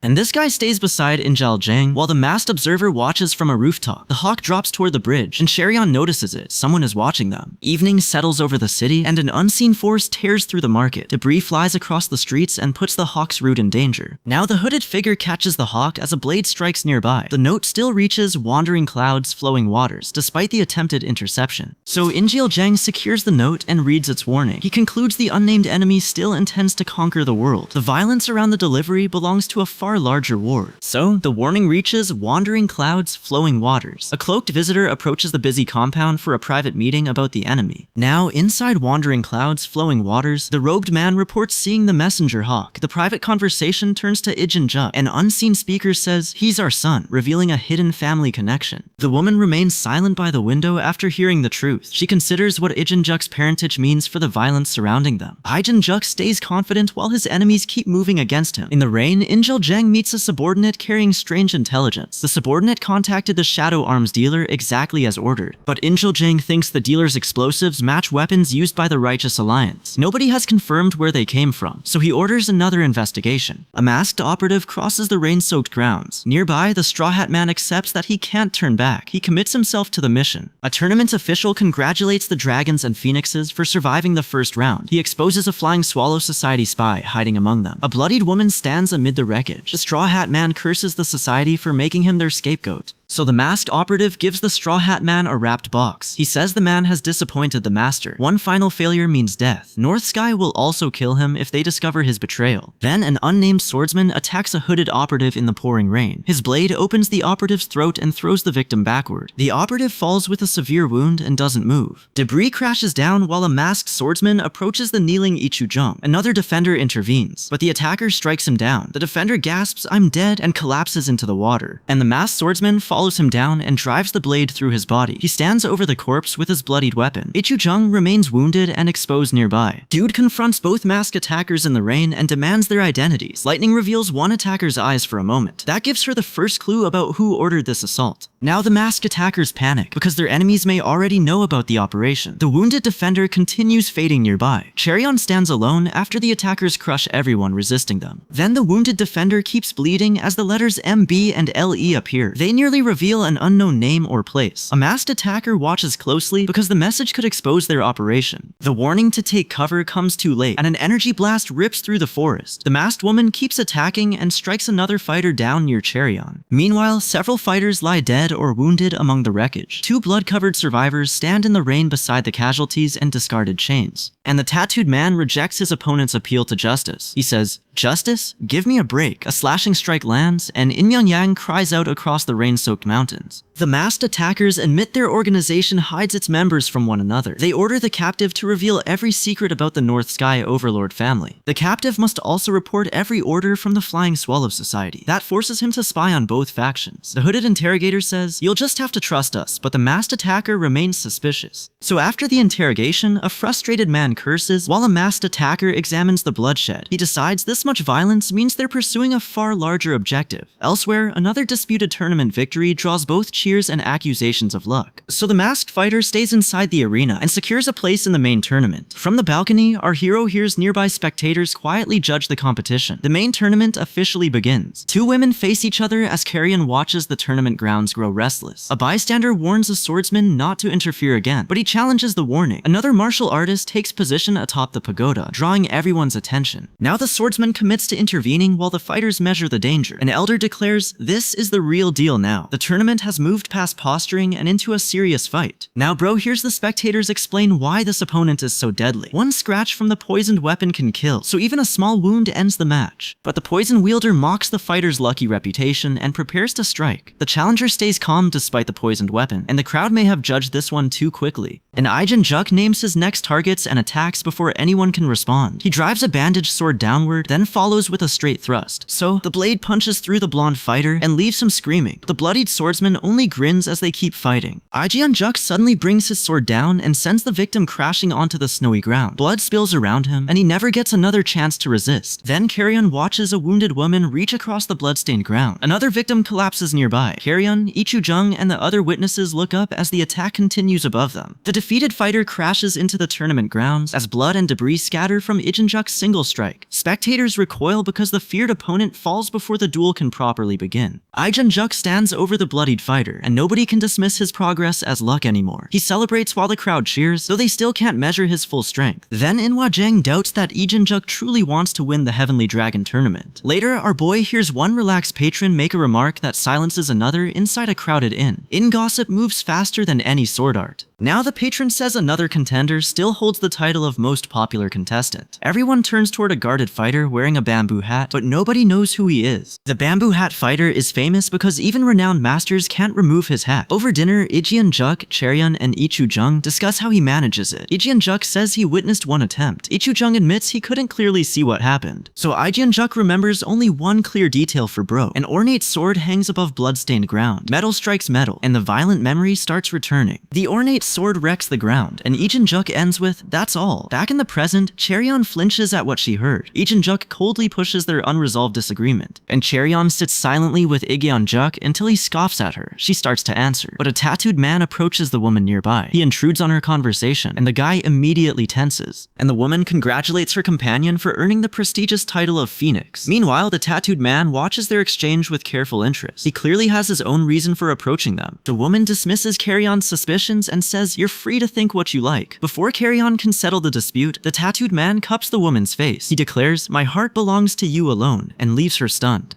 Crowds begin gathering for the main event inside a vast arena. Inside the arena, Injil Jang finds the tense atmosphere strangely familiar. In Yang watches closely because he hasn't seen the demon sword fight recently. Across the arena, the hooded swordsman prepares his blade. So the straw-hatted swordsman charges, but the crowd already supports his hooded opponent. They chant, "You're our champion, Nameless." The hooded swordsman releases immense power and stands firm against the burning force. Dude stays calm while a fiery sword strike tears across the arena. She says, "I expected as much." The attack keeps moving until its explosive impact engulfs the entire battlefield. Now the embers settle, and the hooded swordsman bursts through the scattered debris. He closes the distance and attacks again before Cheryeon can recover. Then, the bald swordsman brings his flaming blade down and declares, "Which is why I'm going to fight." Cheryeon meets him head on, and neither fighter backs away. But the exchange hurls one fighter through the dust, and the hooded swordsman keeps pressing. He drops another strike from above, forcing this guy to defend again. Carrion catches the falling blade with her bare hand and holds firm. The fight shifts into formation arts. Nearby, the robed fighter overwhelms the bandaged fighter and sends the the opponent flying. So the roped fighter follows with another heavy blow and drives it into the ground. Bro keeps watching the blade, ready for the next exchange. Now Cheryon warns that the formation can change everything around them. The elder and hooded fighter watch carefully, knowing they may never see another duel like this. Then Kuran opens with a hard sword strike, but the hooded fighter counters at once. He blocks her next attack and mocks her for expecting his defense to fail. Their weapons collide again, releasing another violent burst. And the swordsmen clash once more, and our hero drives into the exchange with a powerful strike. The impact sends debris flying across the battlefield. The bearded fighter swings hard at Cheryon, but she reacts quickly and avoids the blade. He prepares another strike immediately, leaving her no time to recover. The bearded fighter's strike draws blood, and Bro freezes at the splatter. The bloodied swordsman stays disturbingly calm, holding his clawed weapon ready as the fight continues. Now a towering opponent bears down on the masked swordsman. The long-haired swordsman's identity remains unclear, but he releases more power and prepares a dangerous counterattack. The long-haired swordsman releases another wave of power and admits the earlier clash was only a warm-up. He faces his opponent and asks, "Shall we fight for real now?" So his opponent accepts and readies the demonic blade. He charges hard enough to break the ground, and the shockwave swells into a larger explosion. So the swordsman's released power detonates across the battlefield. It tears through the ground while the blast keeps expanding, and Cheryon feels that overwhelming energy and admits she suspected the truth for some time. The swordsman stays composed after the explosion, nearly confirming her suspicion about Igyon, but she can't finish the thought. Now the clash leaves the dragon-hilted blade covered in blood and the battlefield broken apart. A warning declares the demonic blade begins with the wind. An unseen voice urges the fighter to release its power, and a bearded spectator calls this an attack every demonic sect member hopes to witness before dying. The fighter unleashes the first technique, Gale Strike, and the impact tears across the battlefield. Gale Strike throws its target backward, but both fighters rush straight into another exchange. One comes out bleeding from the shoulder, and neither one stops. So the older fighter believes his younger opponent has less internal energy and expects to overpower him. He's wrong. The younger fighter uses wind to summon thunder and lightning for another strike. Then Juk gathers the thunder and unleashes the second technique, Lightning Strike. It detonates against the bearded swordsman, staggering him and throwing a nearby elder backward. Dust and debris fill the shattered arena, but the bearded swordsman still prepares to continue. Meanwhile, Juk watches calmly and studies what comes next. Meanwhile, the bearded swordsman meets his opponent through a rapid series of weapon clashes. He praises the fighter's strength as both men push each other much harder. But their next collision sends a huge shockwave across the arena. Our boy watches both forces collide mid-air and admits her own fighting seems childish. The duel moves into the fifth technique. The fifth technique carries both fighters skyward as their powers twist together. Cheryon calls them celestial gods and realizes they're fighting far beyond her experience. Juk stays composed inside the destructive clash and answers with Dragon Strike. His technique fires a concentrated blast toward his opponent, forcing another direct collision. So Dragon Strike explodes and tears apart the arena, throwing rubble into the air. Myung and the old woman withstand the blast. The old woman stays cautious and prepares to stop them from continuing. Then Dude stares at the destruction as the debris finally settles. The bloodied swordsman remains conscious, but he can barely stand. He braces against his sword in the shattered ground. Before the wounded swordsman recovers, another swordsman dives in and continues the fight. The injured man only laughs and refuses to back down despite his wounds. And Juk recognizes the strength flowing through his opponent's bloodline. The bearded swordsman accepts and says, "Very well, let us determine the victor with this." He prepares one final attack to settle their duel. Cheryon asks about the strange power, and the elder woman explains its origin. It belongs to the bearded swordsman and earned him the title Demon Sword. He unleashes the technique, sending a violent shockwave across the arena. Now the shockwave tears through the ground as everyone braces for his next move. Before the Demon Sword attacks again, Juk raises his weapon. He prepares a decisive counter using the seventh technique. Then Juk completes the seventh technique, Demon Strike, and brings his sword down. His technique slams into the Demon Sword's attack with tremendous force. The battle suddenly gives way to an unexplained vision. A solitary person stands in a peaceful flower field. Now the vision reveals his power as a relentless desire to destroy. The battle resumes and fighters surround Cheryon and her ally across the shattered ground. Juk drives through them and brings down another fierce strike. Blood sprays beside the guy as the nearby attack lands. She freezes at the sudden carnage. Meanwhile, another fighter grips their weapon tighter. Someone unseen watches Cheryon closely, making her the focus of the clash. And the warrior shouts because the opponent suddenly changes their aim. Nobody has time to understand why. A blade drives into the clash and releases a violent burst around Bro. Cheryon senses another impact coming from above, but she can't react react in time. The enraged attacker releases a powerful strike. A surge of water intercepts it and keeps the attack from reaching her. As water tears through the collision, a blade cuts straight through the attack.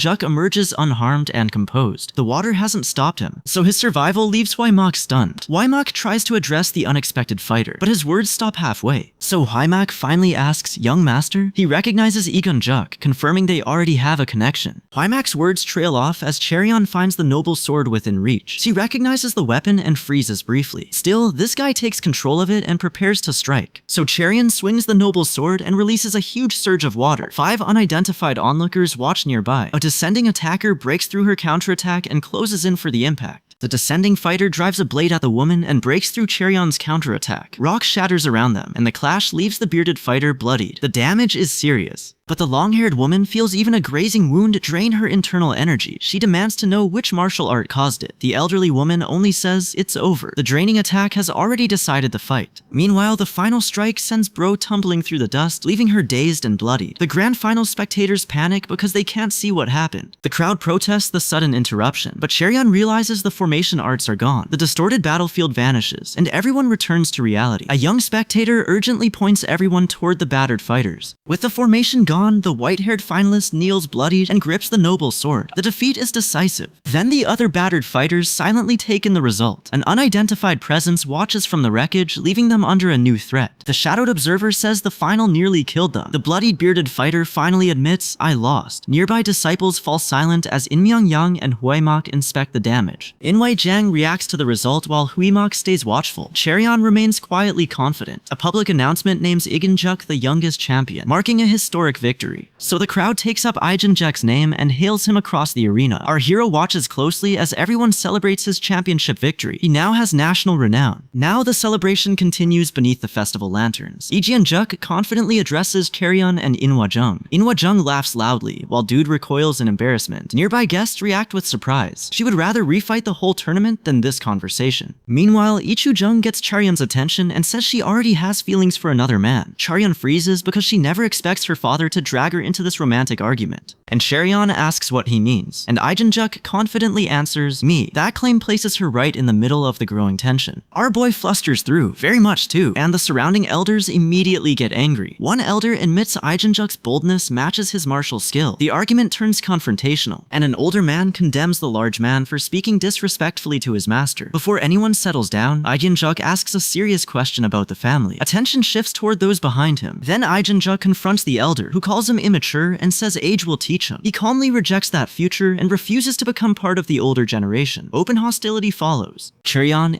Jang, Hwaimak, and the elder wait outside an ornate hall. Their argument stops when an approaching visitor draws everyone into a tense meeting. The visitor tells Jung that he hasn't changed. Says nothing and carefully studies everyone waiting before him. So Bro recognizes Jung and calls out, "Father." Realizes the stern elder is the young man's father. He confronts him with, "So you're this boy's father?" Cheryon cuts the man off and coldly orders him to stay silent. He has criticized someone else's upbringing, and she openly confronts him for it. The man fires back and tells everyone to stay home polishing chamber pots. An older man watches with stern disapproval. Cheryon suddenly notices an unexpected reaction nearby. So the guy follows the voice and finds the reddish-haired woman quietly saying, "Here." The woman lowers her head, looking weighed down by private sorrow. But the reddish-haired woman soon looks quietly satisfied as she waits nearby. Cheryon has noticed one piece of a plan already moving around them. The wounded man answers with blood still at his mouth. The reddish-haired woman stays composed because the exchange is unfolding as she expected. And the reddish-haired woman finally claims her role in the dispute with open confidence. Jung and the mustached elder freeze while another elder watches her suspiciously. An elder demands an explanation as the curtain emerges from the wreckage. Nobody can describe what they're seeing, and the gathered observers tense around the unknown dangers. Then Bro recoils once she understands the danger, drawing every observer's attention. A scarred man studies her unusual reaction and concludes this is no ordinary woman. Then Jung can't sense any chi from the unidentified man, but his presence still feels dangerous. Cheryon,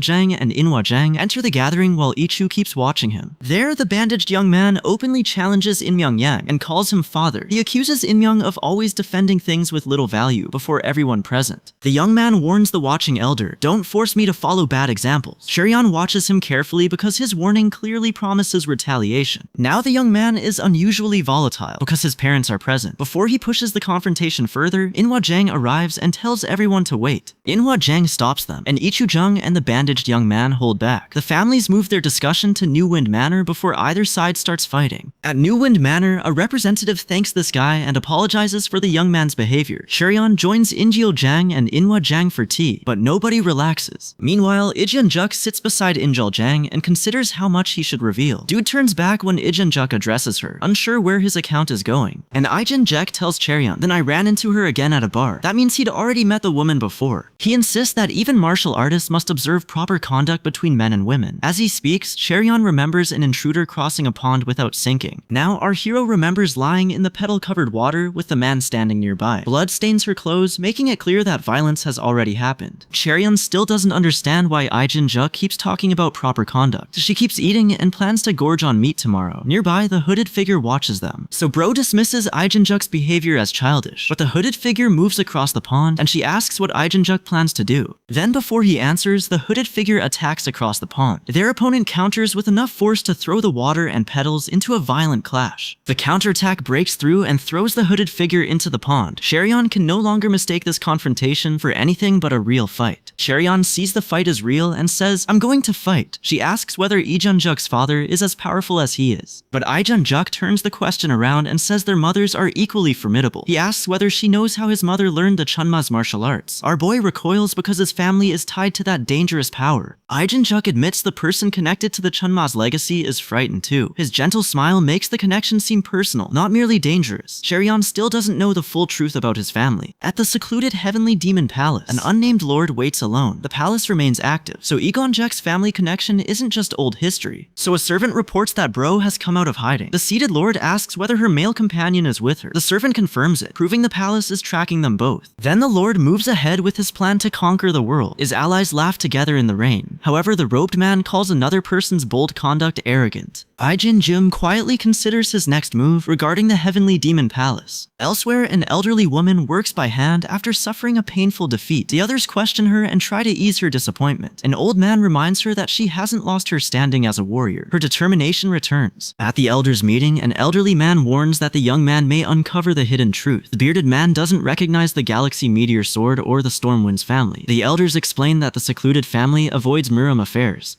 Even so, the righteous factions owe that family a great debt. Now the elderly man reveals he guarded the young man's father for 20 years. Everyone is shocked. He and the bearded man face each other with fresh suspicion. The young man has far stronger lineage and backing than they realized. Meanwhile, Injil Jang meets an elder and keeps things polite, but the elder bluntly compares him to another man. He tells Injil Jang he's more handsome than you. Inwa Jang cautiously addresses the elder as the exchange turns tense. Now Injil Jang silently considers the suspicion hanging over that other person. His silence worries Inwa Jang and she asks, "What are you thinking about?" Inwa Jang tells Cheon the accused man wouldn't steal from innocent people. Elsewhere, a golden-eyed man and the woman in purple discuss intervening in their son's affairs. They fear forcing him to stop could destroy their family bond forever. And their warning makes the danger facing this family painfully clear. Back at the tavern, Cheon winces at the bitter tea. Inwa Jang sits with her while rain falls outside. The drink briefly eases Injil Jang's worries. The woman serving him says he's still troubled about his father. Wei Mok answers confidently that there's nothing he can't handle. Meanwhile, an impatient lender threatens a family instead of granting them more time. The guy asks Wei Mok about Fire King loans. He explains that the three-headed gang runs the coercive loan racket. The mustached elder is their leader. So Cheon recognizes the scarred gang leader just as he arrives carrying a cleaver. He demands to know what's happening. The merchant says rising ingredient prices forced him to borrow from a neighbor. Only afterward does he learn the lenders engineered the crisis. So the gang threatens the merchant's frightened family to force his repayment. They warn that his family will be helpless if anything happens to him. Later, Dude and Hwai Mok discuss their ruthless collection methods over tea. Hwai Mok calls whoever runs the racket stingy. Even racketeering gets a performance review. Now, the mustache gang leader recognizes the fighter as the Heavenly Dragon Tournament champion. He still mocks the younger challenger for confronting him. The champion stays confident while the gang prepares to fight inside the family's establishment. And the younger fighter attacks first and wrecks part of the establishment. He does it after learning the place is precious to the champion's family. That destruction kills any chance of negotiation. The champion charges in, furious, and the fight begins. The sword-wielding attacker refuses to spare Cheon just because she's young. He says people like her must be cut down early. No hesitation, Cherion recoils as he attacks a fallen fighter, leaving no room to calm anyone. But the blade slams down hard enough to tear through the ground. Blood covers the victim's neck. It looks fatal. Later, Juk sits alone in the rain, troubled by what happened. Then someone offers an agreement, but neither side gets time to answer. The bearded man and mustached elder collide with an explosive strike. No deal is settled. Rain falls over a rural house, where a confident man prepares his next move. He holds a mysterious object near his neck. He says, "I have an interview to attend." That interview becomes his immediate destination. A group soon finds a man murdered with chopsticks. They recognize him. His death confirms the earlier confrontation has already turned lethal. Nearby, a masked man and a bearded man hold a woman captive among the wreckage. Then the mustached elder offers Juk 1,000 yang each month for his services. Juk counters by promising to find Yongabangju instead. The elder is stunned. That promise carries far more weight than the money. That promise brings back an earlier massacre. One survivor lost family to the cloaked killer. Another family shielded a child from the bloodshed. With those memories hanging over them, the group doubts the masked man's claim. They also question the 1,000 yang salary attached to it. This guy remembers the Chunryong tournament final trapping contestants inside formation made illusions. Past champions showed fear, but the winner didn't. That resolve stands out now. The mustached man ends the discussion with an ultimatum. Either way, you only have two choices. So Juk answers, "I'll clean things up," and takes control of the confrontation. Across from him, the opposing warrior prepares to settle everything through violence. Now the gray-haired swordsman moves first and stabs the bald warrior through the throat. The bald warrior can't finish claiming that Bukun supports him. The swordsman breaks through the remaining defense and attacks Ingeljang next. Ingeljang must react immediately or become the next casualty. Ingeljang and Inmyeongyang defend together, but the gray-haired swordsman moves too fast to follow. He catches them off guard and draws blood. The wounded bearded swordsman strikes back and sends an opponent flying. He locks blades with the cloaked fighter among the rubble. Now a nearby fighter freezes after that brutal exchange. Juk calmly tastes the blood on his fingers. The mustached man catches his fist and they hold each other in place. Neither can relax because one opening could decide the fight. So the deadlock breaks when Juk lands a lethal slash. The cloaked fighter dies. He stands over the body as the fight ends. And an older man tells Juk, "I need you," as a new proposal hangs between them. The request brings back a past the older man has avoided for years. He knows accepting the deal means facing it again. Then the older man accepts because his real talent isn't making dumplings, it's training warriors. His racing heart tells him that returning to mentorship still excites him. Another elder briefly challenges his decision. A few days later, officials gather at a compound to discuss the Samdu faction incident. The news alarms one stern official, and he demands an explanation. Now, the officials link the overnight disappearance to an unknown fighter winning the tournament. That connection makes them suspicious. They invite Cherion to the Yongbang banquet to test her directly. There, they plan to expose the limits of her ability. So when Myeongyang presides over the grand gathering at the palace, the officials are ready to begin testing Brewer. Now Cherion enters the crowded Yongbang banquet. Even the guests question why an event for geniuses has drawn so many people. Those who dismissed it as a children's gathering still attend. Their presence confirms the banquet's political importance. The formal proceedings begin when a masked banquet official takes the platform. Baeksang-gi announces the selections everyone has been waiting for. Inhyajang and Ingeljang are this year's chosen Yongbang. Cherion is stunned, so Cherion's shock turns to confusion when bidding opens for private conversations. One guest immediately offers 100 nyang for time with Ingeljang. The noble families clearly value access to him, but our hero thinks 100 nyang is far too much for entertainment. The bids climb so quickly that her complaint doesn't last long. Inhyajang watches as the price reaches 1,000 nyang, stunning the banquet official. She still converts every bid into months of rice. Several guests react smugly to the 1,000 nyang offer. Nobody plans to back down, and the bidding keeps growing fiercer. Meanwhile, a banquet elder repeats the amount because he can't believe it. Hwaimok stays confident. The auctioneer warns that bidding closes after 5 counts, then calls 1. Before the auctioneer continues, another bidder offers 2,000 yang. The guests reel from the sudden increase, but nobody ends the contest. Then Cherion confidently counts as the bidding turns into a direct contest with Ingeljang. He offers 2,500 yang, and she immediately answers with 3,000. An alarmed guest demands they stop wasting so much money. Then Bro decides the deal is worthwhile, since the conversation lasts only half a sujin. Ichujang mocks the rival for passing the 5,000 yang prize. He assumes the man is broke, but the next bid hits 10,000 yang. Cherion and Ingeljang are stunned. Now Cherion turns serious while a mustached observer warns everyone. Even Ingeljang can't easily produce 10,000 yang. His clan head would punish him for spending that much here. Before anyone recovers, the bidder offers 10,100 yang and challenges the others to continue. you. Juk raises the offer again to 10,200 nyang. He tells his rival to surrender if the price is too high. The bids continue until they reach 10,500 nyang. His rival keeps enduring the cost to win that private conversation. Now the rival finally breaks and cries, "I give up." The auction ends. Our boy watches tensely while Juk calmly considers spending over 10,000 nyang. Why he risks so much remains unclear. Meanwhile, a man kneels before the banquet authorities and submits. An unidentified speaker calls the whole affair crazy and asks whether they agree. The red-eyed man remains unnamed, and his threat leaves the authorities on guard. Now, an official asks how Cheon earns so much money at her age. She simply answers, "I earned it." He accuses her of provoking a fight despite claiming loyalty. Dude refuses to explain herself, and Juk steps forward to intimidate him. And turns out, the official recoils, because his own scheme has been exposed. He gave a girl half of 15,000 nyang, then restrained her to recover the donation. He invokes Hagi Lim, and a sudden strike starts the violence. And the wounded official can only ask how Cheon pulled it off. Another sudden strike hits the restrained victim and leaves them bloodied. His stolen donation remains out of reach. Juk takes down every guard protecting Mak and corners him among the wreckage. Mak calls for help, but Cheon says nobody is coming. Juk confirms that every guard is already incapacitated. Now Juk holds the bloody note before the wounded Mak. He says, "I took it from scum like you." With no allies left, Mak takes another sudden blow. The guy and Juk remain in control. Well, the money dispute follows Cheon and Juk into the forest that night. Bro asks whether he was trying to steal it. He answers calmly, revealing that he knows more than he admitted. So Juk reveals that the officials held an auction to win Cheon. He still refuses to disclose his bid. Cheon repeats, "What I would wager," stunned that the money dispute centers on her. So this guy still can't understand why she became the auction's prize. An opponent attacks again, and she asks, "He's coming in that strong again?" Neither side finishes the fight before we leave them there. Meanwhile, an official demands to know why they failed to recover the stolen money. The mustached official admits they tried smuggling it away while Cheon was occupied. The theft was deliberate. Ro demands an explanation while the masked man questions the large sum and their scheme. Meanwhile, Inhwa Jung stays with Mak's group.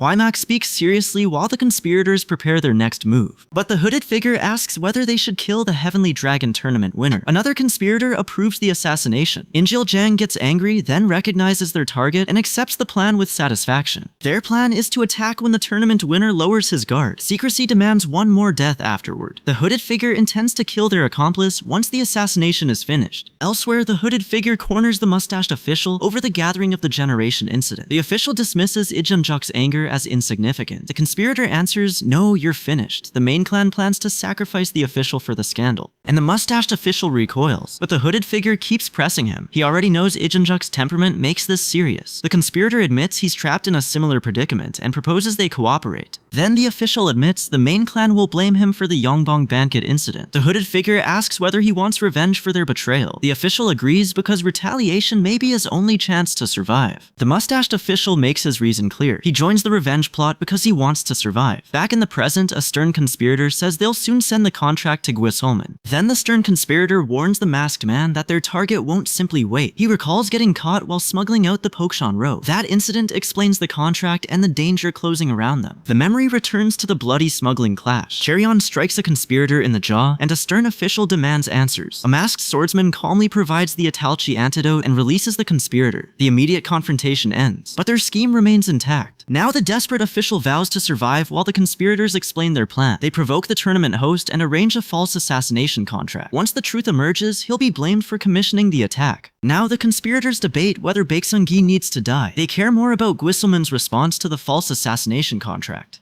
Hyoki Kwon is involved too. Meanwhile, the Boeing fixture formally gives Ichujung a sealed scroll marked as an offering. The document has reached Cheon's family, but nobody knows what it says yet. The Lord opens the sealed letter, and his subordinate recognizes the name immediately. It's Yang Sechung of the Namak coalition, a dangerous political figure tied to this offering. And Carrion faces the two men and demands to know what they want. Neither man answers her, keeping their purpose hidden. Her question hangs unanswered as a father and son begin arguing. The father asks why his son is chasing this ambition. He wants the truth, so the son insists, "I didn't create this reason to convince you, father. This isn't some excuse." His true motive leads leaves his father alarmed, and the son admits that no argument will make him abandon his ambition.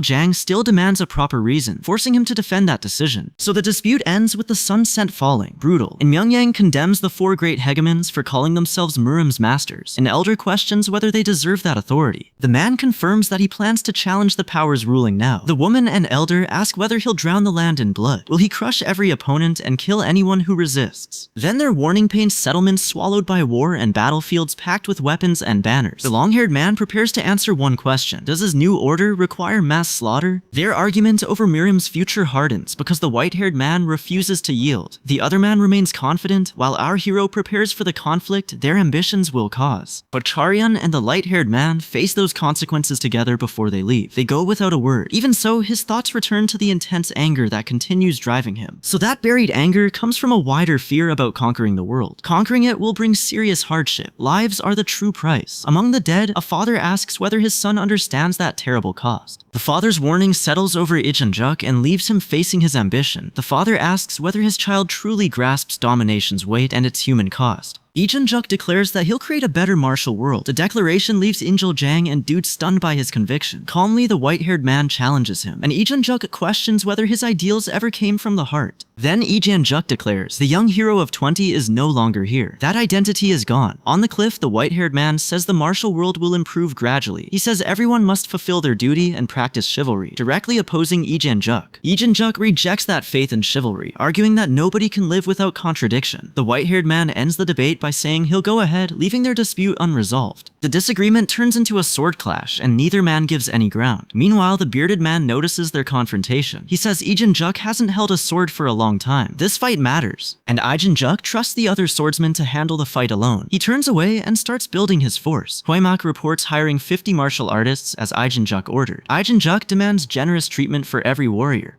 A warrior paid 10 yang will only give 10 yang of commitment. Now Cheryon's path leads back toward the demon-slaying sect. There, a young man narrowly stops a blade before it can land a fatal blow. Hwaimak grips his sword and prepares for the confrontation tied to the sect's bloody history. Hwaimak warns the council that killing Namak's successor will destroy their organization, but a black-clad operative says the client left a note identifying its source. Then the elders condemn the client's reckless decision. Hwaimak orders the black-clad operatives to mobilize and contain the damage. Before they act, a senior elder arrives and takes control of the meeting. Hwaimak immediately senses that the armed intruder is a master. The visitor enters without explaining anything, so Hwaimak cautiously asks where he came from. And the intruder answers, I've come from Namak. The council recoils, but bloodshed starts before anyone can respond. Namak has sent him to punish the organization. So one council member complains about the endless assassination requests. The Namak visitor beheads him, then immediately kills another captive. No one can stop him. Now the survivors can only endure as the Namak visitor continues killing them. Hwaimak gasps and realizes his entire council is outmatched. His organization may not survive this. Another killing strike leaves the kneeling assassins bloodied and helpless. The elder overseeing the execution stays cold and furious. Any resistance will only bring more deaths. So a surviving masked operative admits these losses could erase the assassination sect entirely. Saving whoever remains means revealing who commissioned the job. The operative finally gives in and names Hagi Lim as the client.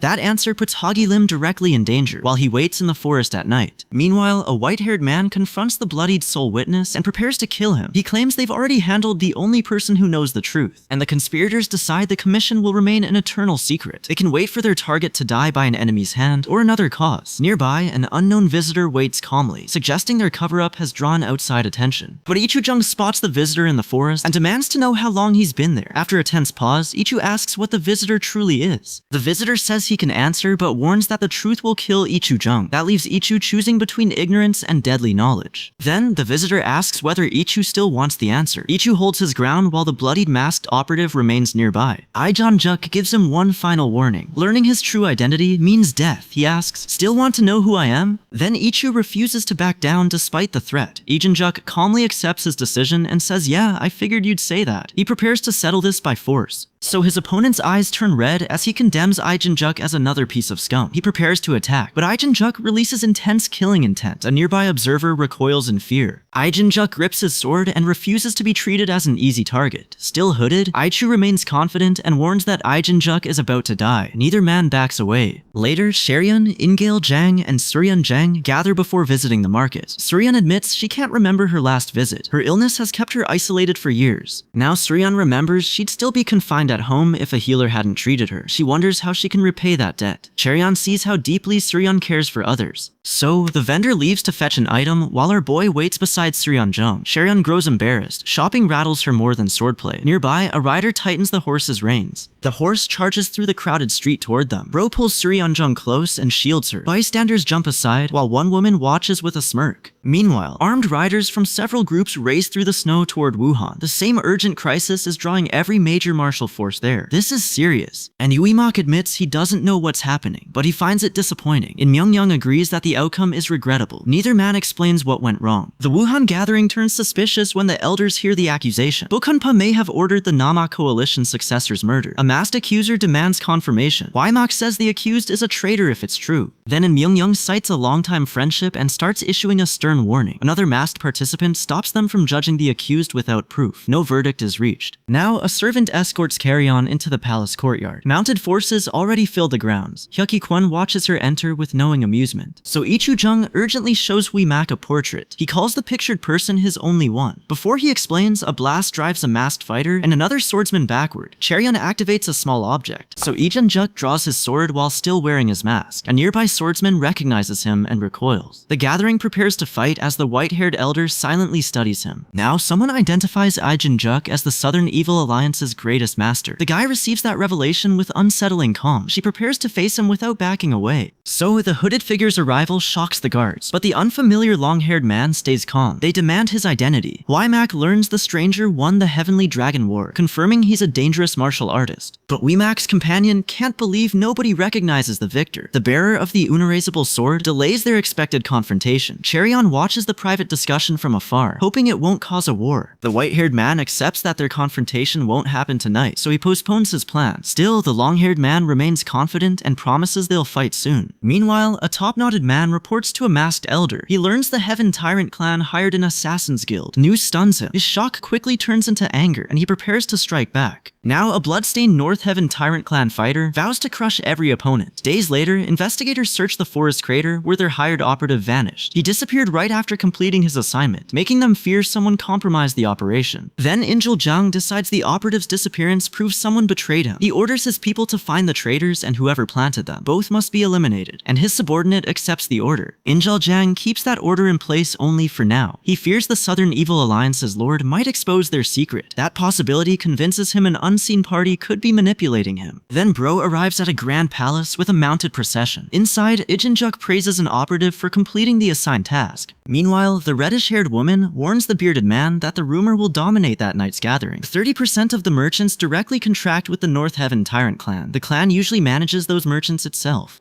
Their discussion continues inside the Infinite Merchant Alliance meeting hall. Nothing spikes attendance like a fresh scandal. Now the guards stop the bearded man and the reddish-haired woman, starting an armed confrontation. The bearded man explains that the alliance only admits invited guests. The outsiders suspect this rule protects the rich and powerful merchants gathered inside. So the hall hires skilled martial artists from every faction, packing the entrance with dangerous guards. One guard orders Carrion out because she isn't a merchant. She refuses, while Ijinjuk calmly says they won't hurt anyone. Turns out the Murim's toughest gate is the guest list. The warning changes nothing, and a swordsman attacks anyway. His blade draws blood before both fighters grab for control of the weapon. The standoff inside the meeting hall turns into open violence. A scarred defender condemns them for insulting his young master. The bearded man answers by slashing a masked attacker and leaving him bleeding. And a robed fighter keeps a fallen woman captive while armed pursuers close in from both sides. One fighter warns there are quite a few of them. Escaping means breaking through everyone surrounding them. Cheryeon pushes through the defenders, but a large masked fighter blocks her path. He demands to know where she's going and expects to overpower her. This guy severs his sword arm and cuts him down before he can recover. The remaining fighters trade lethal blows across the courtyard. When the fighting finally stops, bodies cover the ground and confirm a full massacre. And Huaimok breaks the silence and says he wants to settle an old grievance. At the compound gate, Ichujung gathers with the others while everyone waits in uneasy silence. So a masked man steps forward and reveals a demonic tattoo. The mark identifies his demonic allegiance, and his power surges. He leaves for the faction gathering, saying, "Looks like I might be late for the meeting."